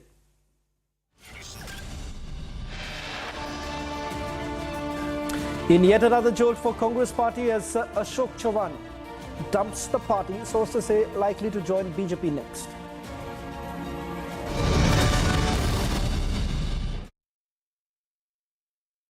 Amity has been ranked amongst the top 3% universities globally, a testimony to Amity's globally benchmarked quality. How many of you had those goosebump moments when we had our Chandrayaan landing on the moon? And you know, she is someone who was integral, or has been integral to not just Chandrayaan, in fact, ma'am, right? Many other of our projects which ISRO has spearheaded over the last couple of years. Yeah, I'm handling all the interplanetary missions and the low Earth orbit missions, and I'm also the project director for the Aditya L1 mission, which sets up the first country's solar observatory. So let's begin with that only, because I remember when the Aditya L1 was launched, you said it's a dream come true. Yeah. So why did you say that it's a dream come true? In space missions, especially science missions, are very challenging because the instruments what we need to build, it's quite challenging. And it took, for me, 8 years back when I was handed over the project director post, it was really challenging. I was always looking for the day that a spacecraft will be completed and it will be launched. That's why I said it's a dream come true. So the journey of conceptualizing Aditya and then seeing it go there. Because it's a collaborative effort, not only with ISRO, other science institutes also, we had instruments from them. So working with them and making them build the instrument and deliver to us, that's a lot of people management is very, very important in those aspects. So it was, that's why I said dream come true. Right, okay, so the success part of it. So let's keep the science for later. Let's go back to the beginning and what really inspired you to pick up science and when you started, like class 11, class 12, did you think in terms of being part of ISRO, being part of Chandrayaan, or was it one step at a time? You were interested in maths. How your interest in science and maths began essentially? It's all because of my father. He's a graduate in mathematics in those days of 30s, 40s. And he's a voracious reader too. So he developed the interest of science in us, in all his children. So, and I felt naturally I had, what is that? I like to do the science, especially maths and physics. Because later, during my school days, I remember why I was so happy to do maths and physics is because we don't need to study a lot. If you understand the logics behind it, it will be always easy. How many of you agree with that? Is it easy? Like she's saying it's so easy? Okay, carry on. Yeah. Because what I felt is in biology and chemistry and all, if you see, a lot of things you have to remember, you need to study a lot. Even in medicine, if you take, you need to study a lot. But here in the maths and physics, I always felt that if you understand the logics behind it and how the fundamentals behind it, it's easy to build over it and you need not study a lot. That's what my feeling I had in my school days, and I developed interest in maths and physics, and it's that goes to my father who inculcated in me the interest, and also he used to tell a lot of stories about the Nobel laureates and things like that, especially about Marie Curie. He used to tell me a lot that how when she was pregnant also she was so much the thorium she was to generate the radium in it, and a lot of stories he used to tell that inspired me, and I took it that way. Yes, it's a very slippery slope that we're on, that from looking into our mirrors to say how are we looking today, into your image deciding how you feel today. That's something which is a very slippery slope. And as we were talking about this, I actually fast forwarded to my life like 20 years. I'm almost 40. I'm almost 40 now. And I rewinded 20 years ago when I was a participant in the Miss India pageant. I was a participant in the Miss India pageant, and I was from a very good college. I had gotten a very good scholarship to study in a college abroad, and then I came to do this beauty pageant on a whim. And I walked out of this pageant because I couldn't even at that age, the thought of being judged for the way that I looked was something I couldn't handle.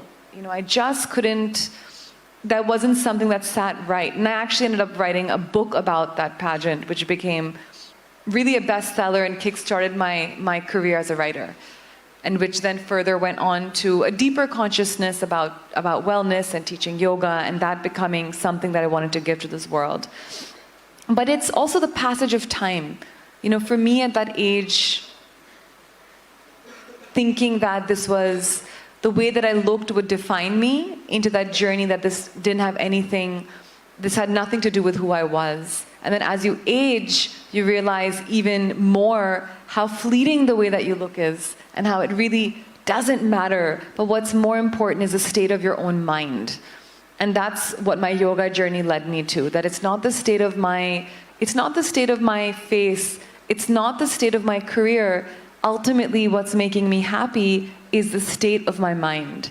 And if the state of your mind is correct, then no matter what happens to you in life, your life will always remain balanced. Like no matter jo bhi aapke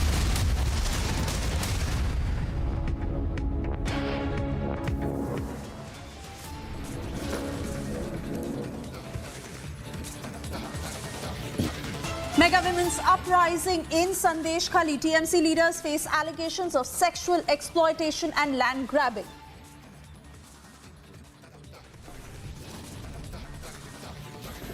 In an exclusive conversation with Arnab Goswami, Union Minister Smriti Irani takes on Mamata government in a scathing attack.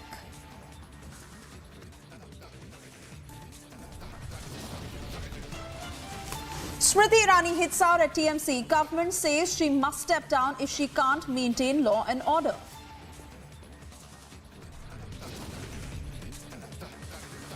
Yet another big jolt for Congress as Ashok Chavan dumps party. Sources say likely to join BJP next.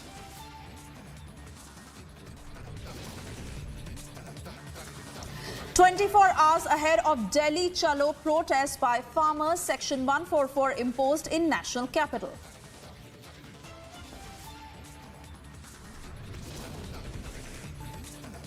7 Navy veterans who were undergoing trial in Qatar return home. Prime Minister set to meet Emir of Qatar.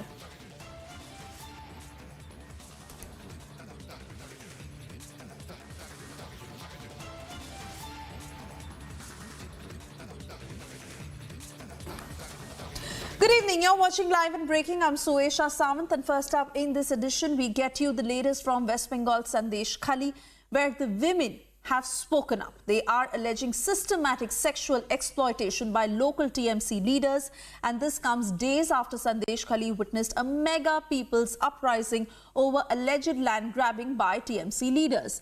In this latest development, NCW has now taken cognizance of what has happened in Sandeshkhali.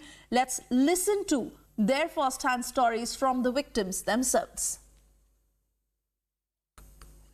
নিয়ে চলে যাবে রাতের পর রাত, একদিনের জন্য না। যতক্ষণ তাদের না মন ভরবে ততক্ষণ তোমার কিন্তু রেহাই নেই। পার্টির লোকেরা আগে এসে দেখে যাবে যে কোন বাড়ির বউটা দেখতে সুন্দর, কে কম বয়সী। এইবার তার ঘুমকি চলে আসবে, তোমার বাড়ির বউ তুমি ছেড়ে দাও। তুমি স্বামী হতে পারো, কিন্তু তোমার কোনো অধিকার নেই। নিয়ে চলে যাবে রাতের পর রাত, একদিনের জন্য না। যতক্ষণ তাদের না মন ভরবে ততক্ষণ তোমার কিন্তু রেহাই নেই। হ্যাঁ, আমারও একই অভিজ্ঞতা। রাত বিকালে আসতো, জোর জবরদস্তি করতো, মহিলাদের তুলে নিয়ে যেত, নিয়ে গিয়ে ওই রাখতো পার্টি অফিসে, তারপরে ভোরের বেলায় ছেড়ে দিত। Meanwhile, the BJP has upped the ante against the Mamata government, from Union Minister Smriti Irani's scathing attack on Mamata government to BJP delegation hitting the streets of Kolkata staging a protest.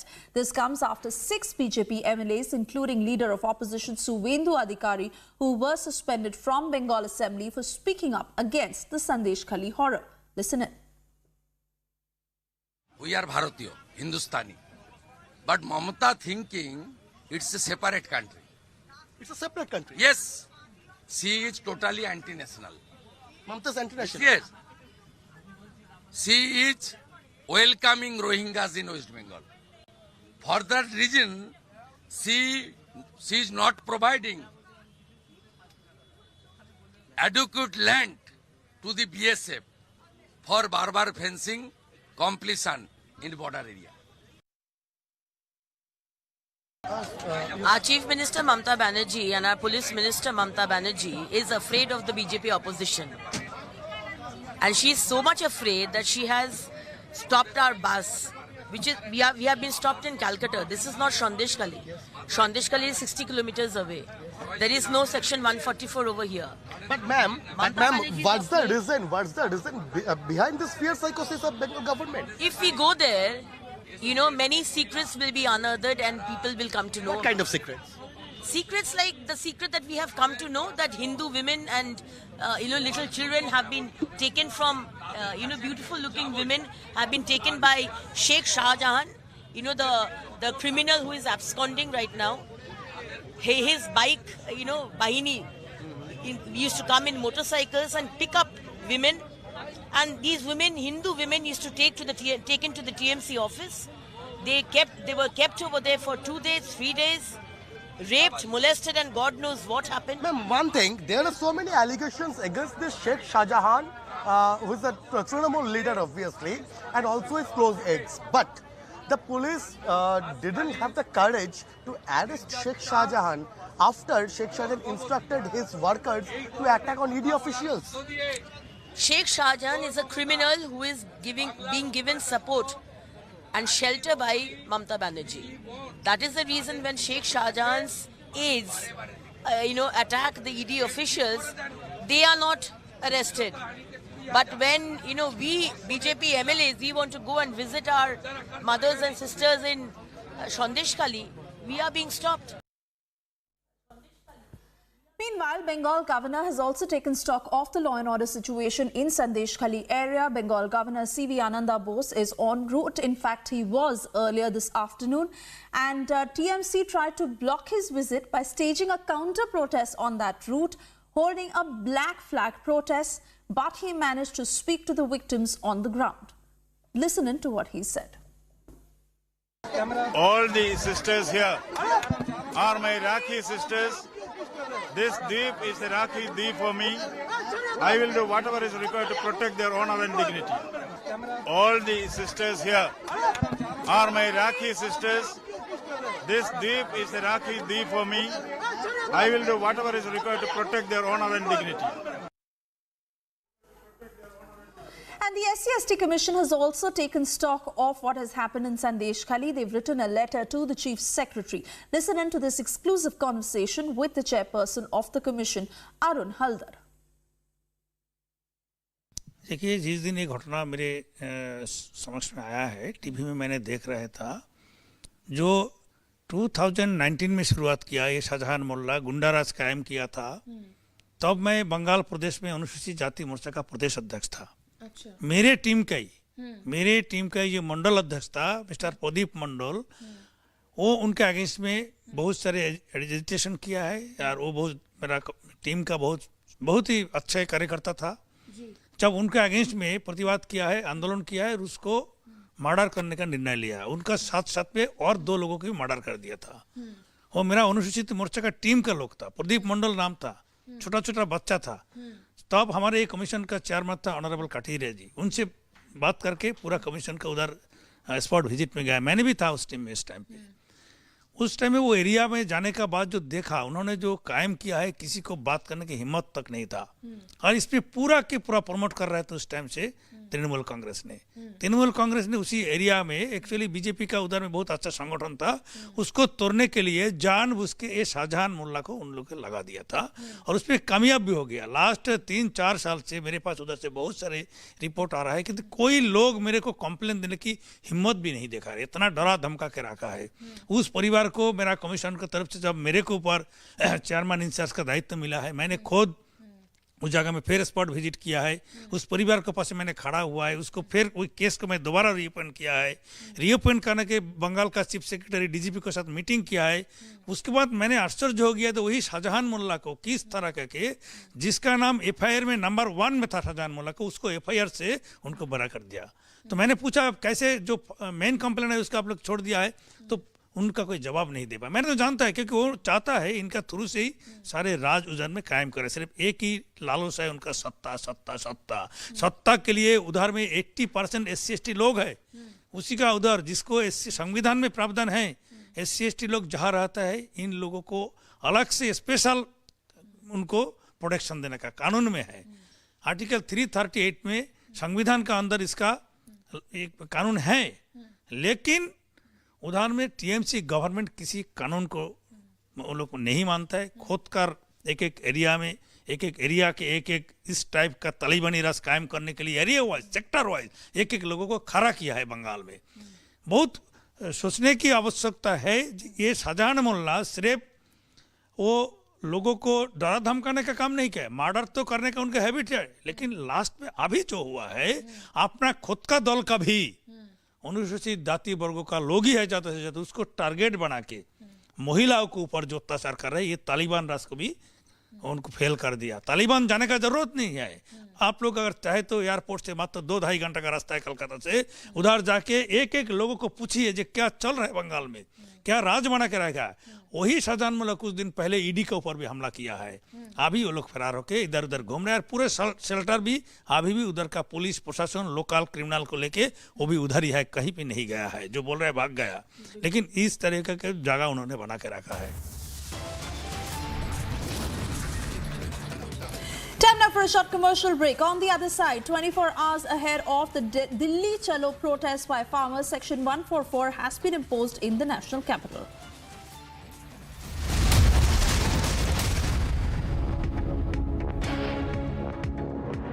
I grew up in 60s and I was a teenager in 80s. I got married in 80s. तो जब मेरी शादी हुई है उस समय एक बहुत तयशुदा राय होती थी शादीशुदा औरतों की। बिल्कुल, मेरी शादी को हो गए 35-36 साल। So you know I am talking of an era. और उस दौर में अब शादी हो गई तो माता पिता ये मानते ही थे कि अब सेटल हो गई लड़की। सेटल का मतलब समझ गए ना। अब हाथ धो लिए, छुट्टी हो गई। हाथ धो लिए मतलब इन पॉजिटिव वे, प्रसन्न है भाई, हम संतुष्ट हैं, हमने अपना कर्तव्य कर दिया। अब ये लड़की का अब अपना जीवन वही होगा जो पति चाहेगा, जैसा वो चाहेगा, जैसा वो जीवन जी रहा वही जीवन। अपनी एस्पिरेशंस, अपनी कामनाएं, अपनी इच्छाएं, उनके लिए कोई आकाश होगा या उसकी उड़ान वो औरत अब कैसे भरेगी? वो तय करना, वो सोचना उस विवाहित औरत की खुद की जिम्मेदारी थी, मेरी भी थी। और मैं सुचरिता शुरू से गाती थी, और जब मेरी शादी हुई है तो मेरे पतिदेव को ये मालूम था कि मैं एक प्रोफेशनल आर्टिस्ट हूँ। I was doing stage, so he new, in fact वो मेरा स्टेज शो देखने के लिए आए थे 2, जब हमारी शादी, हमारी कोर्टशिप 2 साल रही, and it was an arrange marriage, not a love marriage. तो लेकिन 2 साल की कोर्टशिप तो आप समझ सकते हैं कि जो मैं कहती हूँ ना, 15 बरस की मैं गौने पे आई, सैया उड़ावे कनकैया, तो वो समझ लीजिए वही दौर है कि आप बचपने से ही मुझे कई बार लगता है कि हम दोनों साथ ग्रो किए, लेकिन शादी होने के बाद आप फिर वापस उसी तरह की एक ज़मीन पा सकेंगे। माँ नहीं अब इस समय जो आपका हाथ पकड़ करके आपके साथ चले, और अब आप माँ बन चुकी हैं, आपके बच्चे हैं, आपकी जिम्मेदारी उनके प्रति है। वो सारी चीज़ें कहीं ना कहीं मुझे लगता है सबसे पहले, वो सिस्टरहुड वगैरह तो बाद की बात है, औरत की खुद को अपनी निगाहों में अपनी इतनी कदर होती है कि I will be the best wife, I will be the best mom, कि वो पैरों पे बेड़ियाँ डाल देती है। ऐसा मुझे लगता है कि मेरे संग तो यही हुआ कि मुझे लगा कि मेरी अब जवाबदेही, जिम्मेदारी पहले उन भूमिकाओं के प्रति है जो प्रभु ने बड़ी कृपा से मेरे जीवन में उतारी है। So I have to deal that first, rest everything will देखी जाएगी तब की। और उसके लिए मैं एक बात बता दूं, कभी भी कोई तश्तरी पे रख के मौके नहीं लेके आता, हमेशा मौके आपको खुद ढूंढने पड़ते हैं, छीनने पड़ते हैं, मांगने पड़ते हैं। मैंने मांगा, मुझे याद है जब मेरे विवाह को, ये शायद बहुत सारे लोग रिलेट करेंगे, मेरी शादी को करीब 4-5 साल हो गए, दोनों बच्चे हो गए। मेरी सिस्टर एक दिन आई मिलने मुझसे, और मेरी मदर इन लॉ भी थी उस समय साथ में। तो मेरी बहन ने मेरे को देखा कि मैंने हंसना मुस्कुराना भी बंद कर दिया था। जो एक स्ट्रेस होता है, दोनों बच्चे एक साथ बड़े हो रहे हैं, उसका मतलब उसको भी जो भी अनुभव हुआ, बहनें ज़्यादा समझ जाती हैं। और उसने कहा कि आज चलो तुम मुझे कुछ सुनाओ, तानपुरा उठाओ, कुछ सुनाओ। तो मुझे ऐसा लगा कि बड़ी बहन है, उसको तो मैं मना कर ही नहीं सकती। अंदर इतनी खुशी भी हुई, लेकिन हिम्मत नहीं थी कि गा पाऊंगी कि नहीं। और मैंने तानपुरा उठाया, और जैसे ही मैंने स्वर लगाया तो मैं फूट फूट के रोने लगी। अब मुझे लगता है शायद डिप्रेशन रहा होगा, शायद इतने सालों का जो पूरा रुका हुआ था वो पूरा यहाँ से नहीं, यहाँ से बह निकला। और मेरी बहन ने जाकर सीधे मेरे मदर फादर को बताया कि ये तो वो है ही नहीं जो हुआ करती थी, और वो तो रोने लगी बजाय गाने के। आज इन चीज़ों को आप नए नए टर्म, मेंटल हेल्थ और क्या क्या बोलते हैं। हमारे यहाँ तो आधे से अधिक औरतें मुझे लगता है कि बिना जाने इसी से डील करती हुई जीती भी हैं।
Russia is fully supportive of India's right to become a permanent UN Security Council member.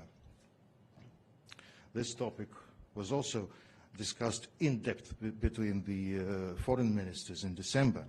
India's permanent membership in the Foreign Secretary Vinay Mohan Kwatra has announced that Prime Minister Modi will be visiting Qatar on the 14th of February, where he will hold bilateral talks with Sheikh Tamim bin Hamad, the Amir of Qatar, and other senior dignitaries. This will be Prime Minister Modi's second visit to Qatar, as the bilateral trade relationship currently stands at $20 billion.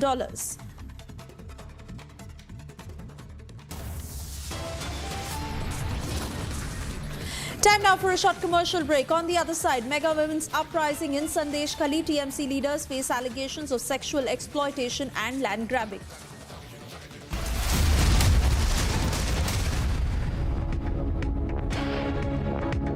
I am very, very happy to announce that Niva Bupa Health Insurance has come on board as Republic TV's studio partner. Niva Bupa Health Insurance is the fastest growing company among standalone health insurance players in India.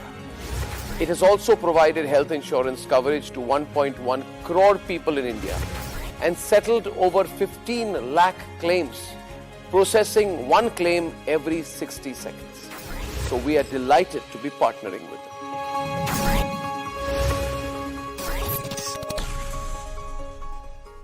हमारे माता पिता ने सीधे जाकर के आकाशवाणी में बात की, दूरदर्शन में, कि भाई आप लोगों ने उसके प्रोग्राम्स वगैरह बोले, नहीं उसकी तो शादी हो गई, वो भी IAS ऑफिसर से। मुझे लगा कि हमें लगा वो क्या करेंगी गा करके, अब उन्हें प्रोग्राम्स की क्या ज़रूरत। ये जो दो लाइनें हैं, उन्हें क्या ज़रूरत, वो क्या करेंगी गा करके। जैसे कि हम किसी के लिए गा रहे थे, जैसे कि हम किसी और के लिए जी रहे थे। ये जो एक्सपेक्टेशंस हैं, and my father said no, whenever you plan a concert invite her. तो मैं गई और 5-6 साल बाद मैंने उनको मिल करके आई, स्टेशन डायरेक्टर को, एंड आई सेड कि दूरदर्शन की कॉन्सर्ट थी, कि I will be very happy to be a part of it. तो मैंने मांगा, और मांग करके फिर मैंने जब गाया, गाने के बाद फिर से अच्छा लोगों को लगा कि अच्छा नहीं अब ये गाएंगी, ऐसा नहीं है कि ये टिपिकल हाउसवाइफ हो करके नहीं गाएंगी, लेकिन ऐसे ऑफ एंड ऑन होते थे। आम तौर पे एक राय बन चुकी थी कि इनकी शादी हो गई है, वो भी IAS ऑफिसर है, जो कि उत्तर प्रदेश में बहुत बड़ा अफसर, उस ज़माने में तो बहुत ही ज़्यादा 90s में माना जाता था। तो अब ये बहुत अनअप्रोचेबल है, इनसे अब बात भी कैसे करें, इन तक पहुँचे, मोबाइल का दौर भी नहीं था। तो आधे लोग डरते भी थे हस्बैंड से, कैसे जाकर बोले कि आपकी वाइफ को गाने के लिए बुलाना है। So it was all multiple factors. तो मुझे ये समझ में आया कि ये यात्रा मुझे खुद ही तय करनी है। तो मैं खुद, याद है मुझे सांस्कृतिक केंद्र खुद चल के गई और मैंने बताया दिस इज़ माय बायोडाटा और मुझे गाना है, आप क्या प्रोग्राम हो। तो मुझे पहला प्रोग्राम प्रतापगढ़ में मिला, मुझे याद है। तो एक तो मुझे लगता है आजकल जैसे लोगों को लगता है कि सिफारिश हो या कहीं किसी से मांगने हम स्वाभिमान में कैसे जाएं। मुझे लगता है कि कोई आपके लिए रास्ता बनाता नहीं, रास्ता तो आपको खुद ही झाड़ झंकाड़ काट कूट करके सारी औरतों को खुद बनाना पड़ता है। कभी भी कोई, मैं नहीं मानती कि बहुत खूबसूरत, ये डिनाइल में जी रही हैं जो भी औरतें यदि कहती हैं, क्योंकि और एक बात, उसका एक पहलू और भी है सुचरिता, ये एक बड़ी अजीब साइकोलॉजी है कि जब औरत अच्छा भी करने लगे या वो काम कर रही है या अपने आकाश छू रही है, तो उसमें उस स्त्री की उतनी योग्यता नहीं, बल्कि यही माना जाता है कि उसका परिवार बहुत अच्छा होगा तभी वो निकल पाई, उसकी सास बहुत अच्छी होगी, उसका हस्बैंड बहुत अच्छा होगा। So there is nothing good about us, it has to be the other way around कि people around her are so good. वो एक, हम उस सफलता के पीछे एक कारण ढूंढते हैं, ये कैसे सफल हुई। नहीं नहीं नहीं, कोई बात तो है, हमारे संग लाइफ अच्छी नहीं थी, इनके संग इनकी देखो सास अच्छी है, इनके पेरेंट्स भी अच्छे थे, इन्हें देखो गुरु अच्छा मिला, इनको देखिए इनके हस्बैंड भी अच्छे मिले। आई हैव रियलाइज्ड सफलता जब मिलने लगती है यस, तो बहुत सारे लोग उस सफलता को पचाते नहीं, और यदि महिला सफल हो रही है तो सबसे पहले उसके पीछे की गलियों में झांकेंगे, किन कारणों से सफल हो रही है, उसमें किस प्रकार से कोई ना कोई कारण ढूंढे। It makes people so uncomfortable to accept a woman is successful. I would like to tell the august gathering here and those of our citizens who are watching us at home. No woman in the history of India has ever walked up to a politician to say, I need a toilet. It was never a part of public discourse, or for that matter, even conversations in newsrooms, in summits like this. That from the ramparts of the Red Fort, when Modi became Pradhan Sevak, he said, we all speak about development and empowerment of women, but do most women in our country begin their day with dignity? And that is why in the history of our country, for the first time, we had a head of government imploring to the entire nation and state governments included, if we talk about ensuring dignity of women, can we begin by building a simple toilet? Something which had no political glamour attached to it. Something that never assured a vote bank. Something that was not a part of popular or social discourse, became the clarion call for a country of 1 billion plus. Who knew that one day as a nation we will rejoice the fact that we have built 110 million toilets?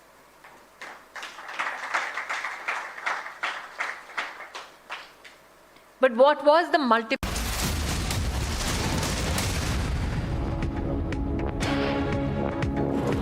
Prime Minister Modi expressed joy in meeting the family members of Bharat Ratna Karpuri Thakur, hailing him as a champion of the marginalized and a source of inspiration for the nation.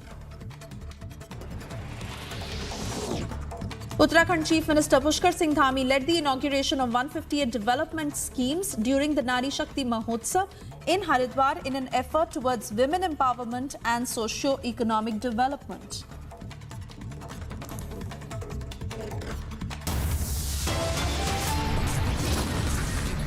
Mega women's uprising in Sandeshkhali. TMC leaders face allegations of sexual exploitation and land grabbing.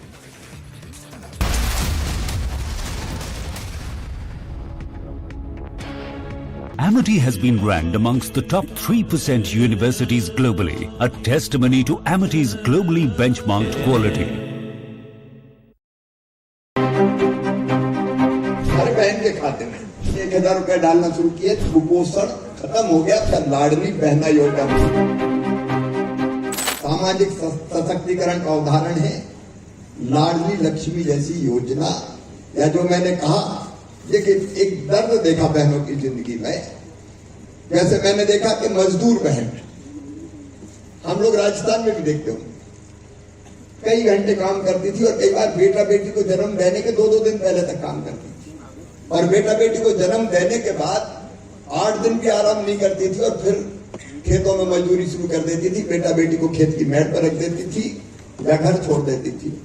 तब मेरे मन में आज कुछ करो तो एक योजना बनाती कि बेटा बेटी के जन्म के पहले 4000 और जन्म के बाद 12000 रुपया उस बहना के खाते में डालेंगे ताकि वो अपने बच्चे को ठीक से दूध भी पिला सके।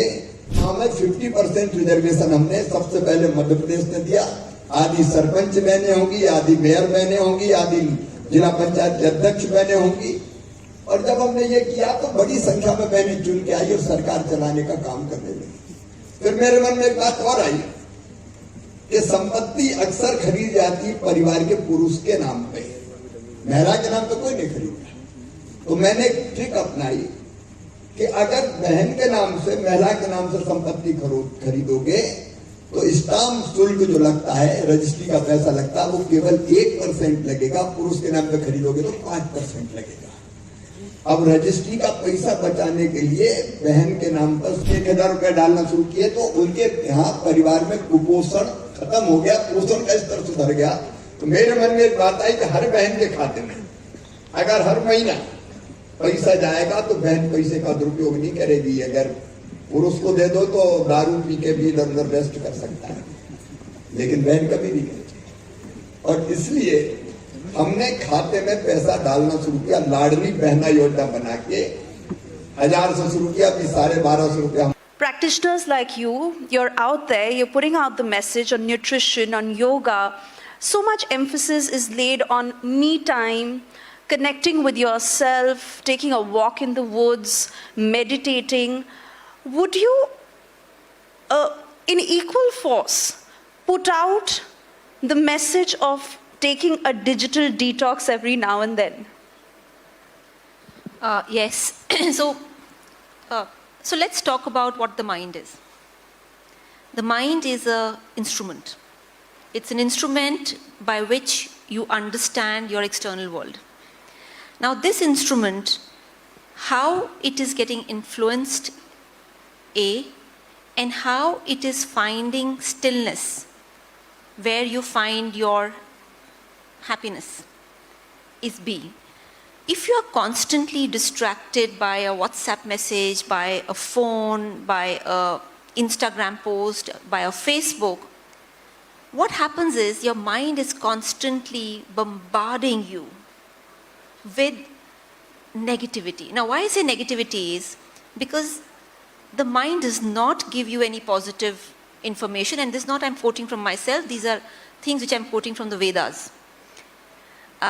Okay, so first I'll give you a little bit about why I moved into nutrition and Vedas. Is because I trained as a medical doctor. I was working in the ICU in GB Pant Hospital, and two things stunned me. The first thing which stunned me was that we were getting patients at the fag end of their disease. That means they were just coming to die in the hospital. So we as doctors were waiting that please first get so ill, then we even look at you. So the standard thing was kuch nahi hua. Blood test mein nahi aaya, kuch nahi hua. So you're waiting for people to really fall ill and then come. And I said, this is illogical. The second thing was, in GB Pant Hospital, you have a cardiology super specialization unit and you have a neuropsychiatry. Many doctors were addicts because they were taking the drugs themselves. Now it might be different, but they had become addicted. Now, why would a smart super specialist get addicted to a drug? Because to calm the mind. Because the mind is throwing constantly, you are not good, you didn't do this, you didn't do that, this is pathetic, there's a deadline. How will you calm the mind?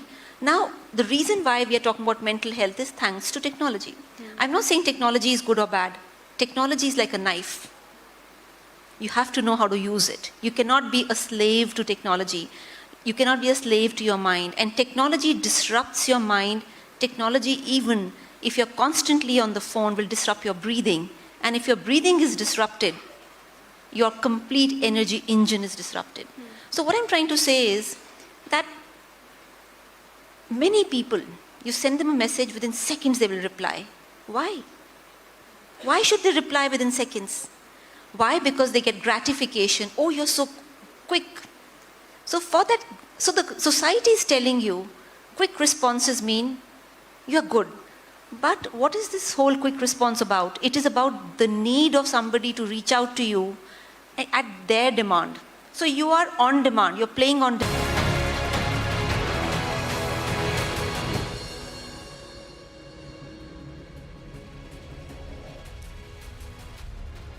Good evening and welcome, friends, to this Monday edition of Biggest Story Tonight. A big day for India's diplomacy, with Prime Minister Modi's personal engagement with the Emir of Qatar. 7 of the 8 naval veterans who were on a death row in Qatar have been sent back. They have come back to India. But then today's focus in Biggest Story Tonight is going to be the mega showdown that's really shaping up between farmers, particularly from Punjab, Haryana and some parts of western Uttar Pradesh and the center, on issues they believe have been pending for a while. Is it a pressure tactic just ahead of general elections? Is it being done at the behest of some political elements to create a perception that there are problems in rural hinterland? We're going to focus on that with reporters joining us from multiple locations in Delhi and Punjab. Let's begin with the headlines first.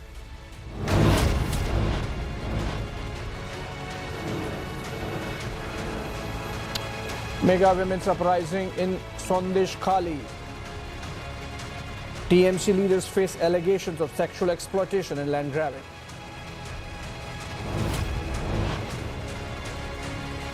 In an exclusive conversation with Arnab Goswami, Editor-in-Chief, Union Minister Smriti Irani takes on Mamata government in escaping attack.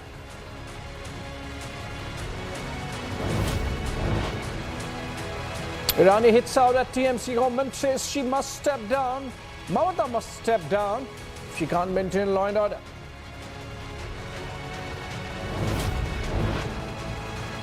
Yet another big jolt for the Congress as Ashok Chavan, the former chief minister of the party in Maharashtra, dumps it. Sources say more defections likely soon.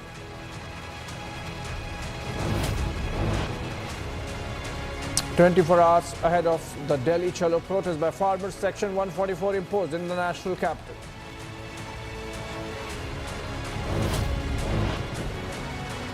As 7 Navy veterans who were undergoing trial in Qatar return home, Prime Minister set to meet the Emir of Qatar on February 15th on his way back from the UAE.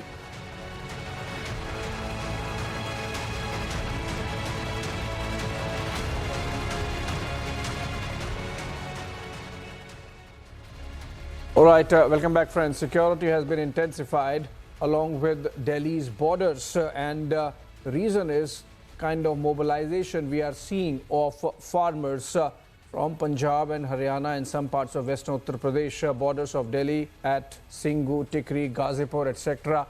are seeing massive security barricades and cops on vigil, even as the administration makes sure in Haryana and Punjab that the mobilization of farmers does not create a law and order situation. As many as 1,000 to 1,500 tractors are expected to be used by these farmers, and intelligence reports suggest that anything between 10 to 15,000 farmers could be mobilized and moved towards Delhi as part of their Delhi Chalo plan. Remember, this has been going on for a while. In fact, the center has been in talks with these farmers. 2 rounds or 3 rounds of talks have already happened. One of them at the topmost level with the Union Minister Piyush Goyal actually leading along with 2 other ministers. In fact, as we speak, perhaps another round of talks is going on in Chandigarh, where the team of Union ministers has flown down to engage with the farmers and hope that in the last minute they would understand that protesting in this manner, which can inconvenience a great mass of citizenry in these states and along the affected highways which the farmers intend to take. And so that's the situation, and the government would want to not let farmers create a situation which could be a throwback to the 2020 farm laws protests, when for months together Delhi's access was choked by these protesting farmers at the very same borders, Ghazipur, Singhu, Ambala. There are pictures coming in from various places where law and order arrangements have been tightened to make sure that there is nobody, no antisocial element, no anti-national element taking advantage of the mass movement of farmers. So we'll go to reporters. We are going to be joined in by Amandeep from Chandigarh. We're going to have Piyush Ohri from Tickri border, and we are going to have Harsha Chandwani from Singhu border, I believe. And yes, they are there. So let's begin with Amandeep first. Amandeep, quickly, in a short reply, tell us what's the status of talks that was slated to take place between the farmers and the government, with the union ministers flying down to Chandigarh. Are the talks happening? Any solution in sight? Anything coming out from there? Well, Abhishek, the talks are still underway, and in fact, this is the second round of meetings between the farmers and union ministers. And in fact, the farmers are very much onto their demand that the law for the MSP withdraw the cases that has been registered in 2020, and justice for Lakhimpur Kheri farmers, their crop loans, debt waivers. These are the demands that have raised by the farmers continuously. And in fact, still they are on their demands. And earlier in the first round of meetings, ministers sought some time to discuss the things with the Union Cabinet and the other ministers to meet their demands. And this is the second round of meetings just a day before of the protest. And in fact, the ministers are putting their all effort to diffuse this protest just because the farmers have given the call throughout the Punjab and the different parts of the country as well. And even they have already reached to the halfway of the Delhi as well. And in fact, by tomorrow, they will start from the Fatehgarh Sahib towards the Delhi on the national highway. On the other side, Abhishek, Haryana has completely geared up to block the farmers while entering from the state of Haryana. All the borders connecting to Punjab, they have completely blocked.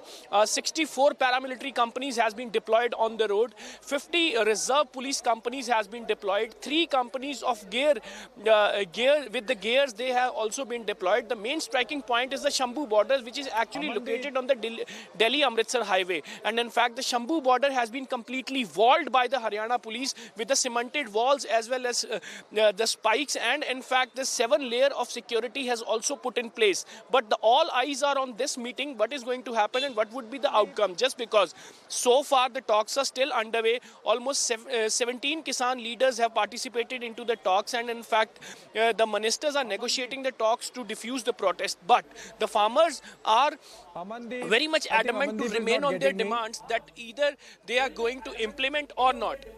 Yes, Abhishek. Amandeep, if you are getting me, my question is that if the farmers have already moved halfway via Ambala, Karnal, etc. to Delhi, and the kind of mobilization that we have seen over the last few days, then what are these talks about? Why are they talking if they have made it amply clear their intention to move to Delhi and to, create the blocks, roadblocks that could be a throwback to the 2020 farm laws protests? What are they talking about if they have already mobilized these many number of people and tractors, etc., and moved towards Delhi? Who are these people, Amandeep? Abhishek, the point is that according to the Kisan leaders, they are claiming that they have started from the different parts of the Punjab, and in fact still they are in the jurisdiction of Punjab where they were mobilizing. One is Fatehgarh Sahib, another is Patiala. These locations are exactly nearby Punjab and Haryana borders, and tonight they are spending their night there, and by tomorrow morning, if these round of talks will fail, tomorrow early morning they will start towards the Delhi and try to cross the Haryana border. So the basic formula is to mobilize nearby the Punjab and Haryana borders so that at least they will come in a full force to break the barricades of the Haryana the way they did in 2020 as well. Just because in 2020, 26th November was a day when they have crossed the borders and moved towards the Delhi Singhu and Tickri borders by breaking down all the barricades by tossing off the security layers of the Haryana police. Those same episode they wanted to repeat, and that is the reason they are mobilizing their entire manpower nearby Punjab-Haryana borders. Yes, Abhishek. All right, Amandeep. It's clear that they have already decided to go ahead with their protests. The talks seem to be sort of fig leaf just to suggest that they were reasonable, but then the talks fail. So let's see what's really happening on the ground, what the administration, not just of Delhi but of Haryana and Punjab, is also doing to prevent any law and order situation emerging from the kind of mobilization that we are seeing. Let's go to Singhu border first, where Harsha Chandwani is reporting from. Harsha, please tell us what kind of foolproof arrangements being made by police to make sure that the farmers don't create a civic unrest and the protests are orderly at the very least if the farmers reach the Delhi border tomorrow. So Abhishek, right now Singhu border I'm reporting from, and this is the highway and the bypass road where I'm standing right now. And to tell our viewers what exactly is happening right now is that more cemented barricades and iron barricades have been put up here, and more than 1,000 cemented barricades have been put up and placed here at highway, and almost 20 level of barricading has been done. I'll ask my camera person Ujjwal to also show you the crane through which these barricades have been lifted down, and this entire exercise has been going since afternoon. And the entire entire outer north Delhi police officials are already here and they are working. These are the stringent measures and the massive deployment at Singhu border.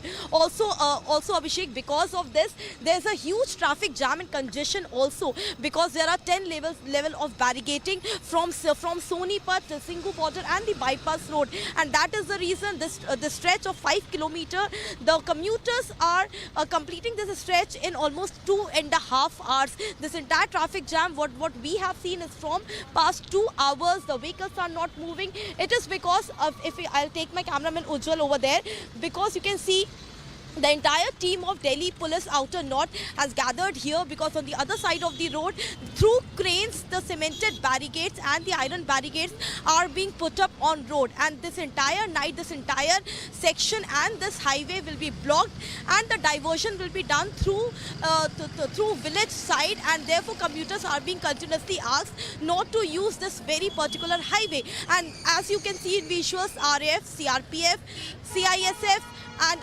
BSF and also Delhi police officials are deployed here at Singhu border. These are the massive and stringent measures which have been taken and put in place here at Singhu border, because Delhi police officials from 2021 have learned their lesson that this time they are going to pre-plan everything, and therefore they are working round the clock to ensure that the security measures in national capital are ahead, and no farmer could enter through Singhu border in national capital, and therefore nail and thorns payments have also been made on the road. Back to you, Abhishek.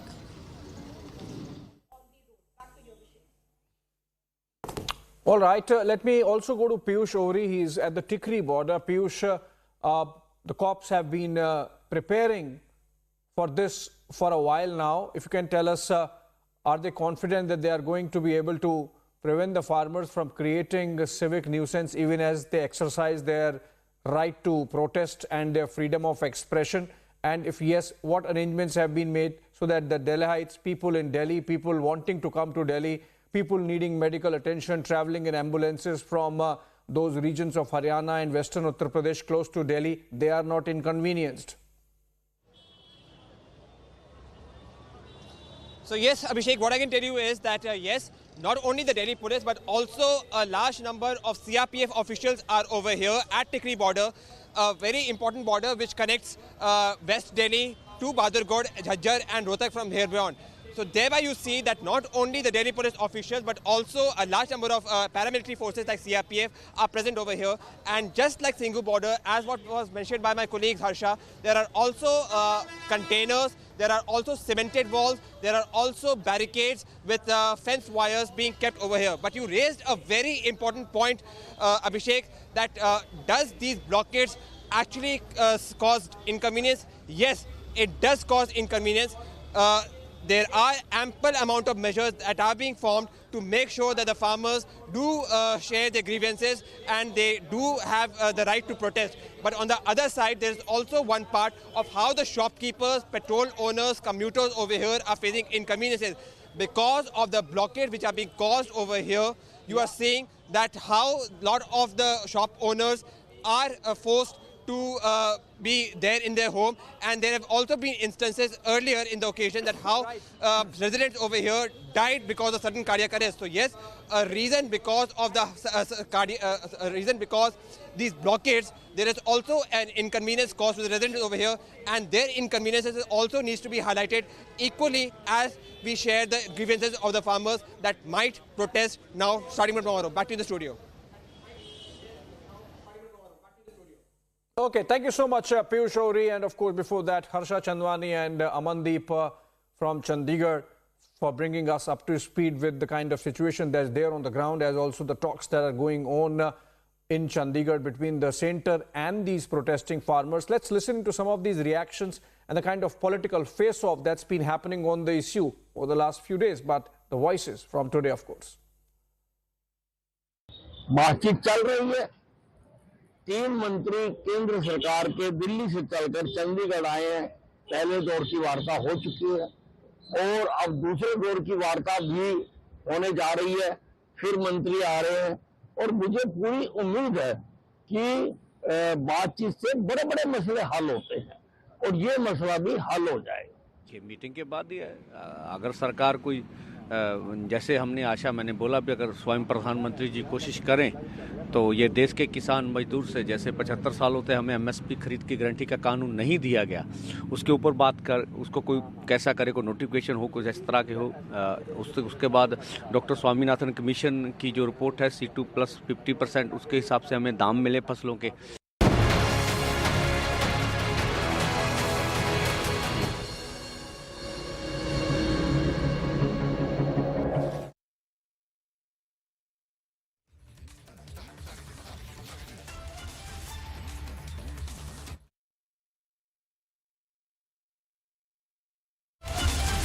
Amity has been ranked amongst the top 3% universities globally, a testimony to Amity's globally benchmarked quality. 1 crore women have already become Lakpati Didis. Now we are aiming at 3 crore women. The ambition, the partnership between women of this country and their Prime Minister is historic. Speaking of drones and women that fly, while we had the Supreme Commander of the Armed Forces take salutations and salutes from women in all roles, ranks and services this Republic Day, I'm also cognizant of the fact that the President of India has very humble origins, that she is the first girl in her village in Odisha who studied beyond Standard 5. That in her life's journey, she became an MLA, a minister, lost a Lok Sabha election, became the first ever female governor of Jharkhand, is the third president ever in our country who has done a sortie in a fighter jet, her recent adventures with the Sukhoi. But imagine, her entire life's journey was about finding political space. Imagine her satisfaction, her pride. When the government of India, under the aegis of the parliament, could present to her the Nari Shakti Vandan Adhiniyam, 33% reservation for women in this country. Imagine her pride. Imagine her pride as a Supreme Commander of the Armed Forces, when yes, she sees veteran and personnel currently in service, received 1 rank, 1 pension, received the best of support and supplies from the Government of India, but also at the helm, she sees women with permanent commission in the armed forces. Imagine her pride. And speaking of pride, there is a lady in the audience I would now point out to. They say our missions are sometimes called mom. That we can go to Mars on the dark side of the moon on a budget which is possibly less expensive than a Tom Cruise movie. But at the helm of it were the women at ISRO.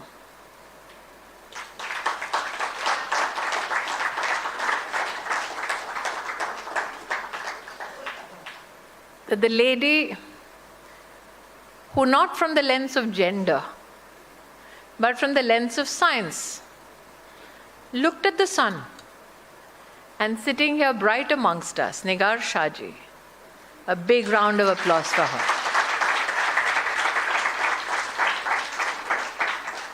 So as the President received salutations, salutes from women in all ranks, roles and services, was the tableau of ISRO with its genuine female scientist taking the Kartavya Path with a sense of pride and gratitude.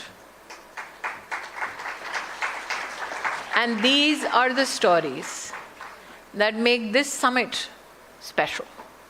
I am very, very happy to announce that Niva Bopa Health Insurance has come on board as Republic TV's studio model. Niva Bopa Health Insurance is the fastest growing company among standalone health insurance players in India. It has also provided health insurance coverage to 1.1 crore people in India and settled over 15 lakh claims, processing one claim every 60 seconds. So we are delighted to be partnering with it.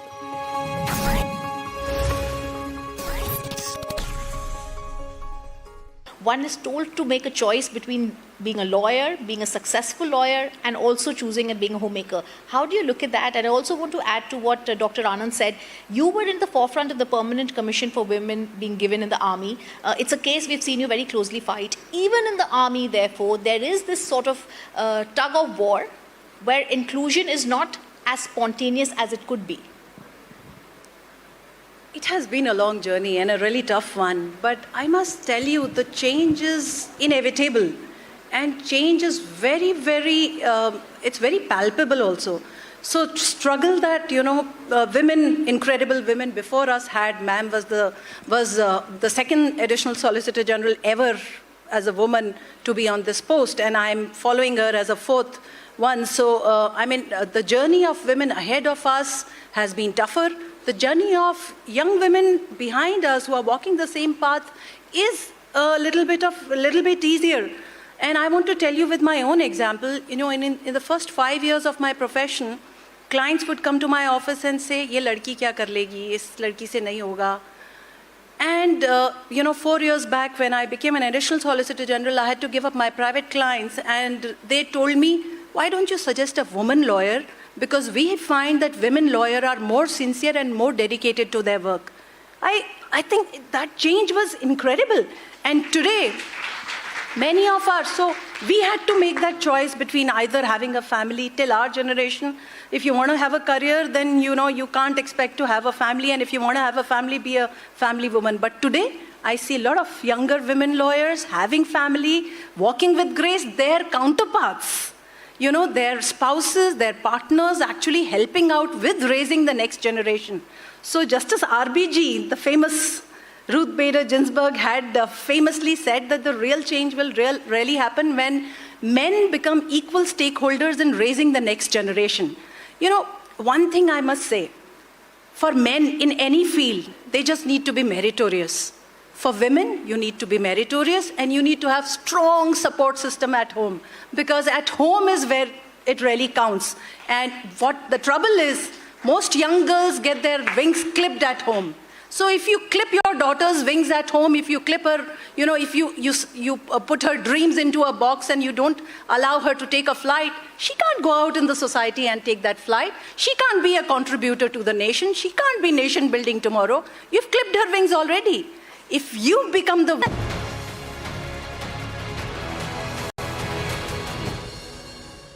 मुझे लगता है कि केंद्र सरकार का घमंड बहुत बढ़ गया है, और पहले भी केंद्र का घमंड किसानों ने ही तोड़ा था, इस बार भी किसान ही इनका घमंड तोड़ेंगे। हरियाणा की भारतीय जनता पार्टी की सरकार किसानों को जो शांतिपूर्वक आंदोलन का ऐलान उन्होंने किया है, उसे रोकने के लिए जिस तरह की दरिंदगी, जिस तरह के सभी लोकतांत्रिक मर्यादाओं का उल्लंघन करते हुए जिस तरह से किलें ठोक रही है सड़कों पर, जिस तरह से दीवार खड़ी की जा रही है सड़कों पर, मुझे लगता है कि ये लोकतंत्र को किसी तरह से कत्ल करने के लिए ये सरकार उतारी हुआ। These are simple demands that the farmers want to raise. They want to have a conversation or dialogue with their government. Why are they being blocked to enter Delhi? Why are you blocking mobile internet? Why are you suspending internet services all across Haryana and Punjab? Why are you so scared of your own people? Because you are in the wrong, because you have wronged India's farmers. And that's the simple explanation for किसानों को लूटा जाता है, वहां पर आप MSP नहीं देते। क्यों नहीं देते? कि किसान आपको इलेक्शन के लिए चंदा नहीं दे सकता, इसलिए नहीं देते। इस बात पर गौर करनी पड़ेगी। किसानों को सुनो, अगर देश को आपने सशक्त करना है, विश्व गुरु बनाना है, तो आपको किसान की सुननी होगी।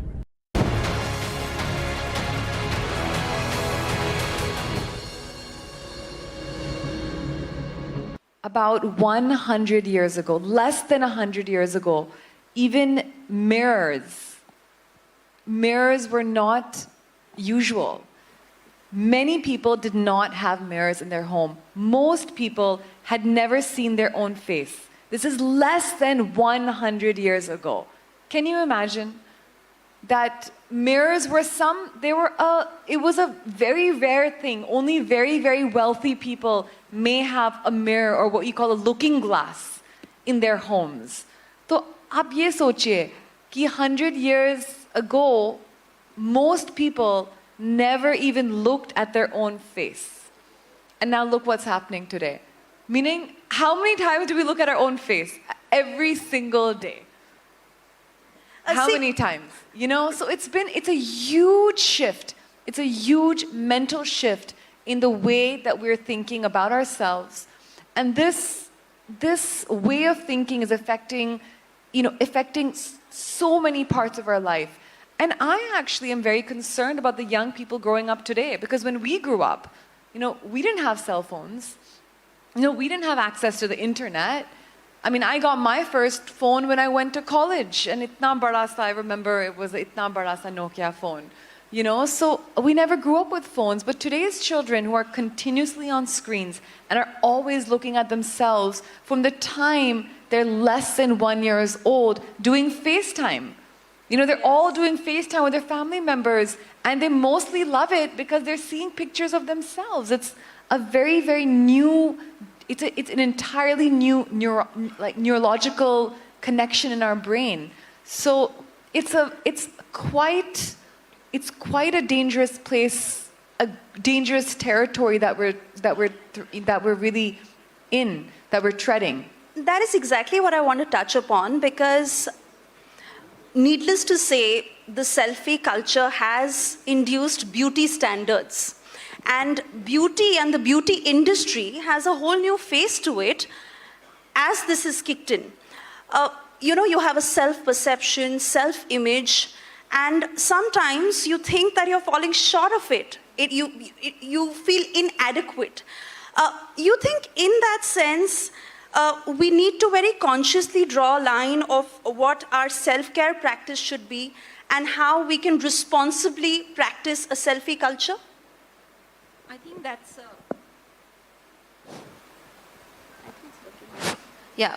that's a very important question today. The reason is that on one side you have people who are more conscious, and they are made more conscious because every time you post a picture, the first reaction is, how is she looking? How is he looking? When you meet somebody, and especially at least in India, the first thing, either they will say, you have lost weight or you have gained weight. So imagine the amount of pressure a selfie would put, because now you are sharing with thousands and thousands of people who are judging you. So first is the mental pressure which I see amongst society, and it's faced more by women than men. Because subconsciously, women have been told that looking good is important for your acceptance. And that is a tragedy, because most women as young girls, when they grow up in a wedding, the girl is said she's pretty, and the boy is said he's successful.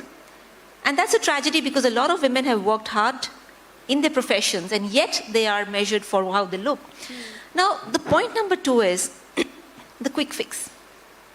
Now, what happens when you try to quick fix rather than having a sustained practice of loving your body, loving yourself, taking care of yourself is, so what I see is that first is women despise themselves because of their bodies, subconsciously. And that's a tragedy again.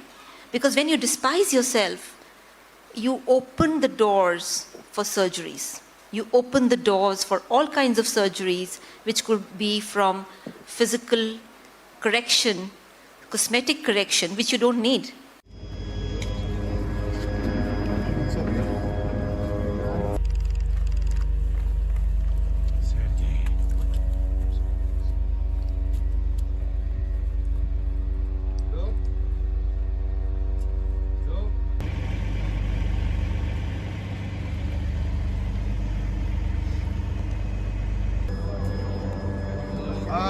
Guys, come here please. בואי תדריך עם הרקע של החניה.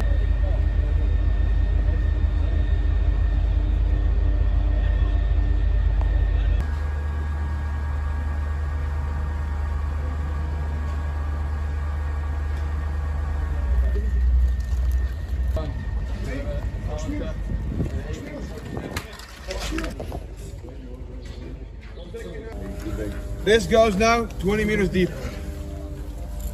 Okay.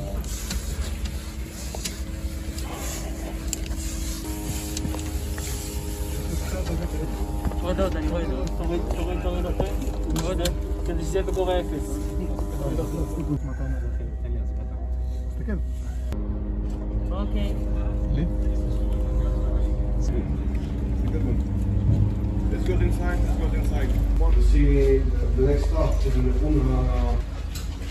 don't go anywhere alone.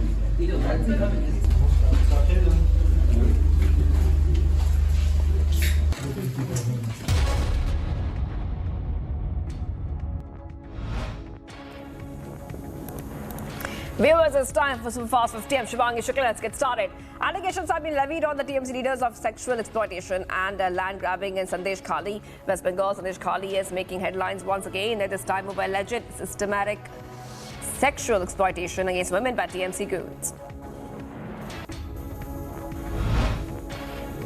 Violent protests erupted in Sandeshkhali, where prohibitory orders under Section 144 of the CRPC were clamped after local women took out processions demanding the arrest of missing Trinamool leader Sheikh Shah Jahan and his aides. National Commission for Women confirmed that they have taken suo motu cognizance in the Sandeshkhali violence case and that an investigation team of the NCW will be visiting Sandeshkhali tomorrow. On Sandeshkhali violence, West Bengal CM Mamata Banerjee in Habra district said that arrests have been made in the incident. State Women Commission have submitted a report in the matter. Bengal governor met with Sandeshkhali locals to take stock of law and order situation. This comes after Governor C.V. Anand Bose cut short his visit to Kerala, the area, and also speak with villagers who protested against Trinamool leaders. 6 BJP MLAs, including leader of opposition Suvinder Tickri, has been suspended by West Bengal Assembly Speaker Biman Bandyopadhyay today for disrupting the proceedings of the Assembly on the Sandeshkhali issue. The suspended BJP MLA Suvinder Tickri slammed Bengal CM Mamata Banerjee and called Mamata an autocrat. He said that the BJP will support the women and that he's not afraid of even being hanged to death, if that is what it is, the punishment for supporting women. Suspended BJP MLA took pot shots at Bengal CM, saying that the BJP will reveal what she's trying to hide. He said that it will be able to tell everybody that CM of Bengal knows about the harassment of women in exchange of money. New Minister Smriti Irani takes on Mamata government, says voices of women are being muffled in Bengal.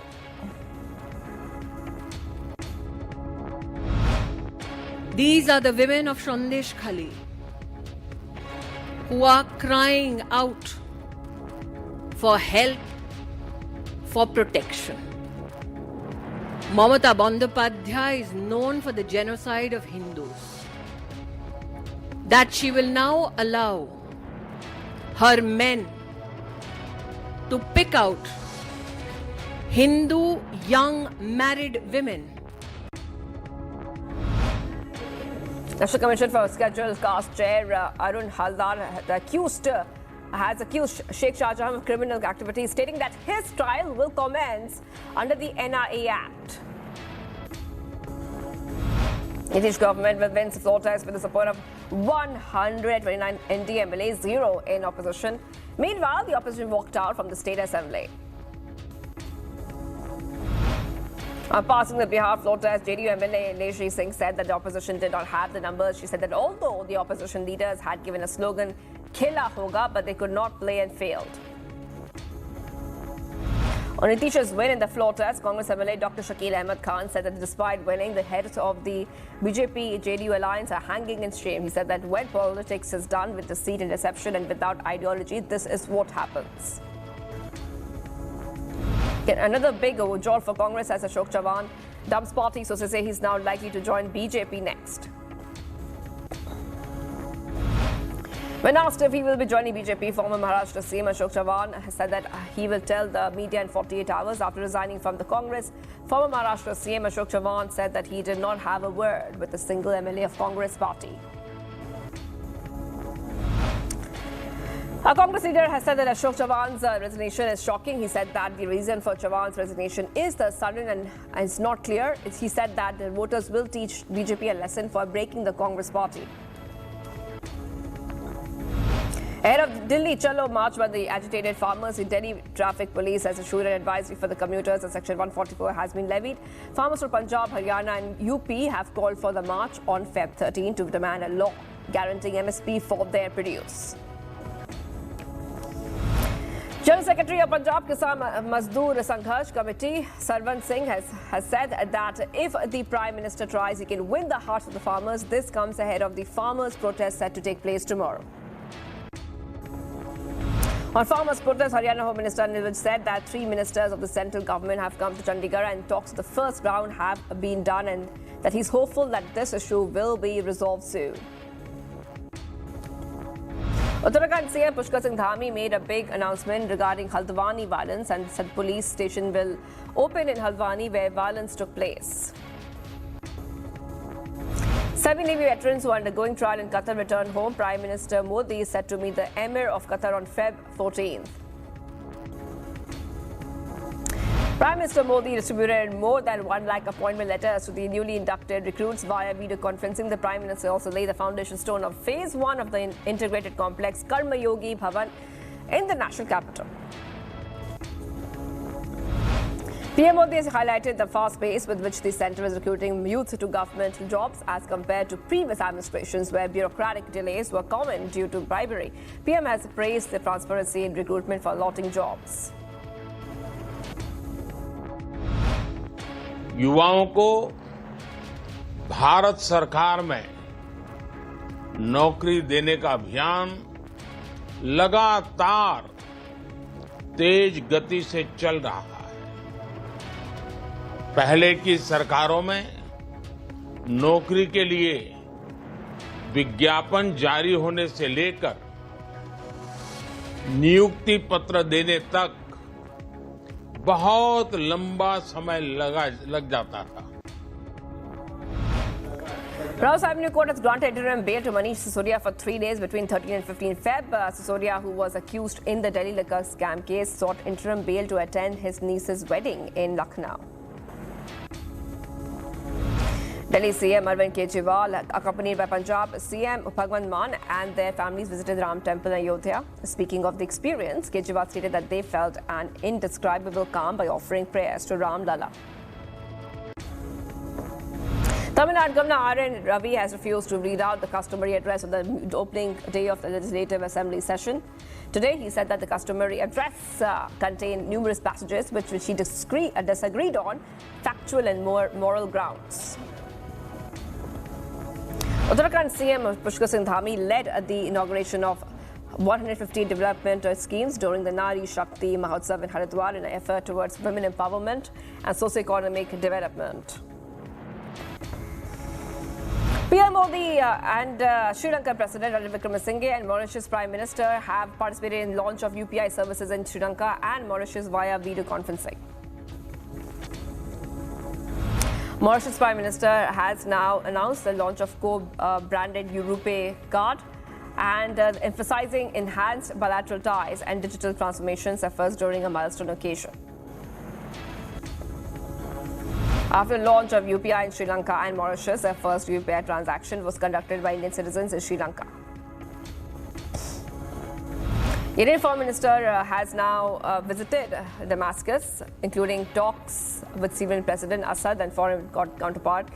Assad has criticized Israeli aggression, cautioning against regional conflict escalation in Gaza.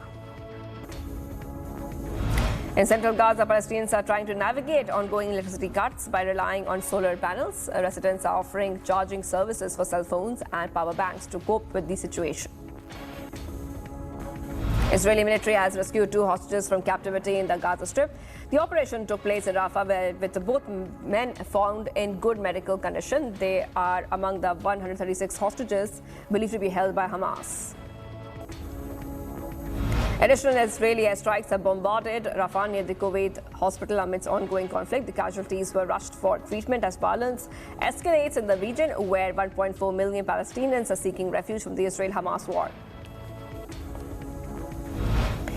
Israeli airstrikes in Rafah have caused multiple casualties, overwhelming Kuwait hospital amid the rising tension in the Israel-Hamas conflict. The U.S. has warned Israeli Prime Minister Benjamin Netanyahu against any operation without a plan to protect civilians.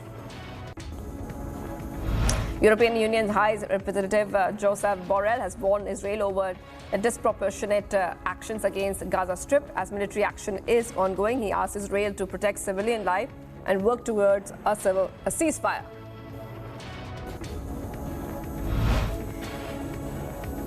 Israeli forces have successfully rescued 2 hostages from Gaza, sparking celebrations in Israel, but raising concerns about escalation. Families of the hostages have urged prioritizing negotiations for more releases amidst the ongoing conflict.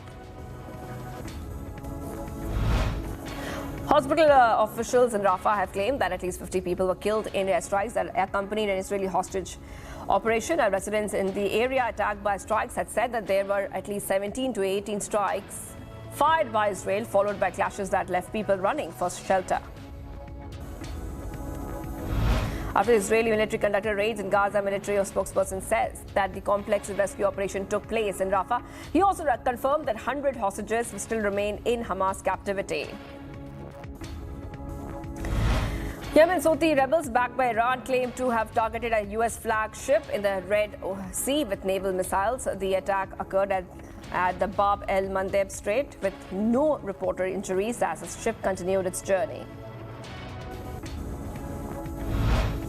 Former Prime Minister Alexander Stubb is projected to win Finland's presidential runoff, securing 51.4% of votes against former Foreign Minister Pekka Haavisto. Pakistan People's Party leaders Bilawal Bhutto Zardari and Asif Ali Zardari met with PML leader Shehbaz Sharif in Lahore to discuss government formation after the recent general elections in Pakistan. Around 75,000 people have gathered in Munich for Sea of Lights for Democracy protests to condemn racism, anti-Semitism and hate speech. People were seen chanting songs to stand up against the rise of the far right in Germany. Indonesia is preparing for the presidential elections as President Joko Widodo final term ends. 3 contenders, including the defense minister and 2 former governors, are eyeing the top post as over 205 million eligible voters are set to participate. A Texas sheriff stated that a shooter was shot down after an attack at the Houston megachurch of celebrity pastors Joel Osteen. 2 duty officers were killed during the shooting. A judge is considering further punishment for the former President Donald Trump following allegations of inflating his wealth on financial statements, resulting in millions of dollars in penalties. Experts say that a ban may be imposed on his business in his home state. U.S. Defense Secretary Lloyd Austin has been hospitalized due to an emergency, but will, however, retain office duties. Pentagon has notified that the Deputy Defense Secretary has been preparing to assume further responsibilities if needed. Heavy rains have flooded the streets of Dubai, trapping cars as drainage systems struggle. The Emirati National Center for Meteorology has issued weather warnings till Tuesday noon, while Dubai police has sent out safety alerts urging caution. Marathon world record holder Kelvin Kiptoom and his coach have died in a car crash in western Kenya. The incident occurred in Arua in southern Kenya, which has been used as a prominent training area for long-distance runners. Argentine President Javier Milei arrived at the Vatican for a private meeting with Pope Francis. Milei is also set to meet with Italian Prime Minister Giorgia Meloni and the President Sergio Mattarella.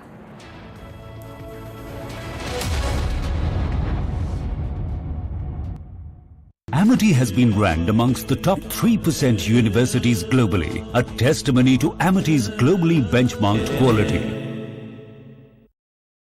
सारी बात की बात यही है कि मुझे बस ये लगता है कि मैं एक बहुत मामूली सी औरत हूँ. And the beauty to enjoy being a woman, I think that surpasses all pleasures and all joys of pride of being a woman. And rest, I think everything has followed. Being who I am, being the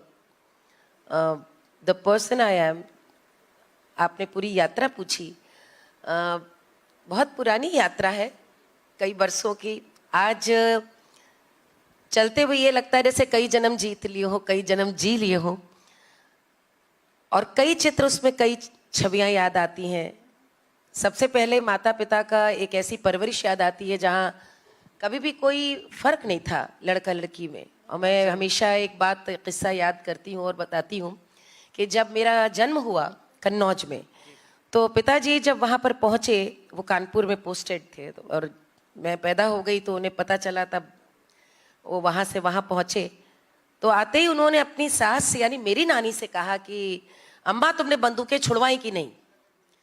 तो वो अब अपने दामाद से क्या कहें सास, तो उन्होंने उस समय बड़े ही संकोच में कहा कि देखो कैसे बौरान है, बिटिया पे बिटिया भाई, और कह रहे कि बंदूकें छुड़वाओ, कौन सी बहुत खुशी की बात है, बिटिया पे बिटिया भाई, कोई बंदूकें छुड़ाने वाली बात है। यानी कि उस समय का जो परिवेश था कि मेरे से बड़ी बहन थी, तो बेटी पे बेटी हुई है तो कौन सा सेलिब्रेशन करने का, तो कोई इसमें ज़रूरत नहीं कि बंदूकें छुड़वाई जाए। और मेरे पिताजी ने कहा कि मैं डॉक्टर हूँ और ज़िला अस्पताल यानी सरकारी सेवा में हूँ, और मेरा अपना अनुभव रहा है कि अम्मा मरीज भर्ती रहता है तो पिता की सेवा बगल में बैठी बेटी ही करती है, भले बच्चे के इम्तहान छोड़ करके आई हो, लड़का मनी ऑर्डर भेजता है लेकिन सेवा बगल में बैठी बेटी ही करती है। तो ऐसी सोच के साथ मेरा जन्म, मेरी परवरिश हुई। तो ये कह सकते हैं कि जो बायस है जेंडर वाला, वो मैंने कभी महसूस नहीं किया, और पढ़ने में भी नहीं। और शायद जो आपने एक बात अभी कही सुचरिता, कि बहुत कम लोग जानते हैं आपके व्यक्तित्व के और पहलू, तो उसका शायद एक कारण है कि मैं ऑलराउंडर सी थी, पढ़ाई में भी थी, गाने में भी थी, और दोनों में एक तरह की एक शार्पनेस थी, ब्रिलियंस थी। जब तक समझती कि करूं क्या, गाते गाते शादी भी हो गई। और उसके बाद चूंकि ये सफ़र मैंने तय सोच लिया था मन में कि मेरी एक्सप्रेशन जो भी होगा, मेरा मकसद, मेरे पूरे अध्ययन, मेरी पूरी शिक्षा, मेरी पूरी समझ का जो अंजाम होना चाहिए, वो कहीं ना कहीं समाज को कुछ सकारात्मक बड़ा देने का होना चाहिए, समय को, विचार को बदलने वाला होना चाहिए, किसी के लिए कुछ अच्छा कर सकने वाला होना चाहिए। ये मेरे हमेशा दिमाग में था। डॉक्टर पिता की बेटी थी।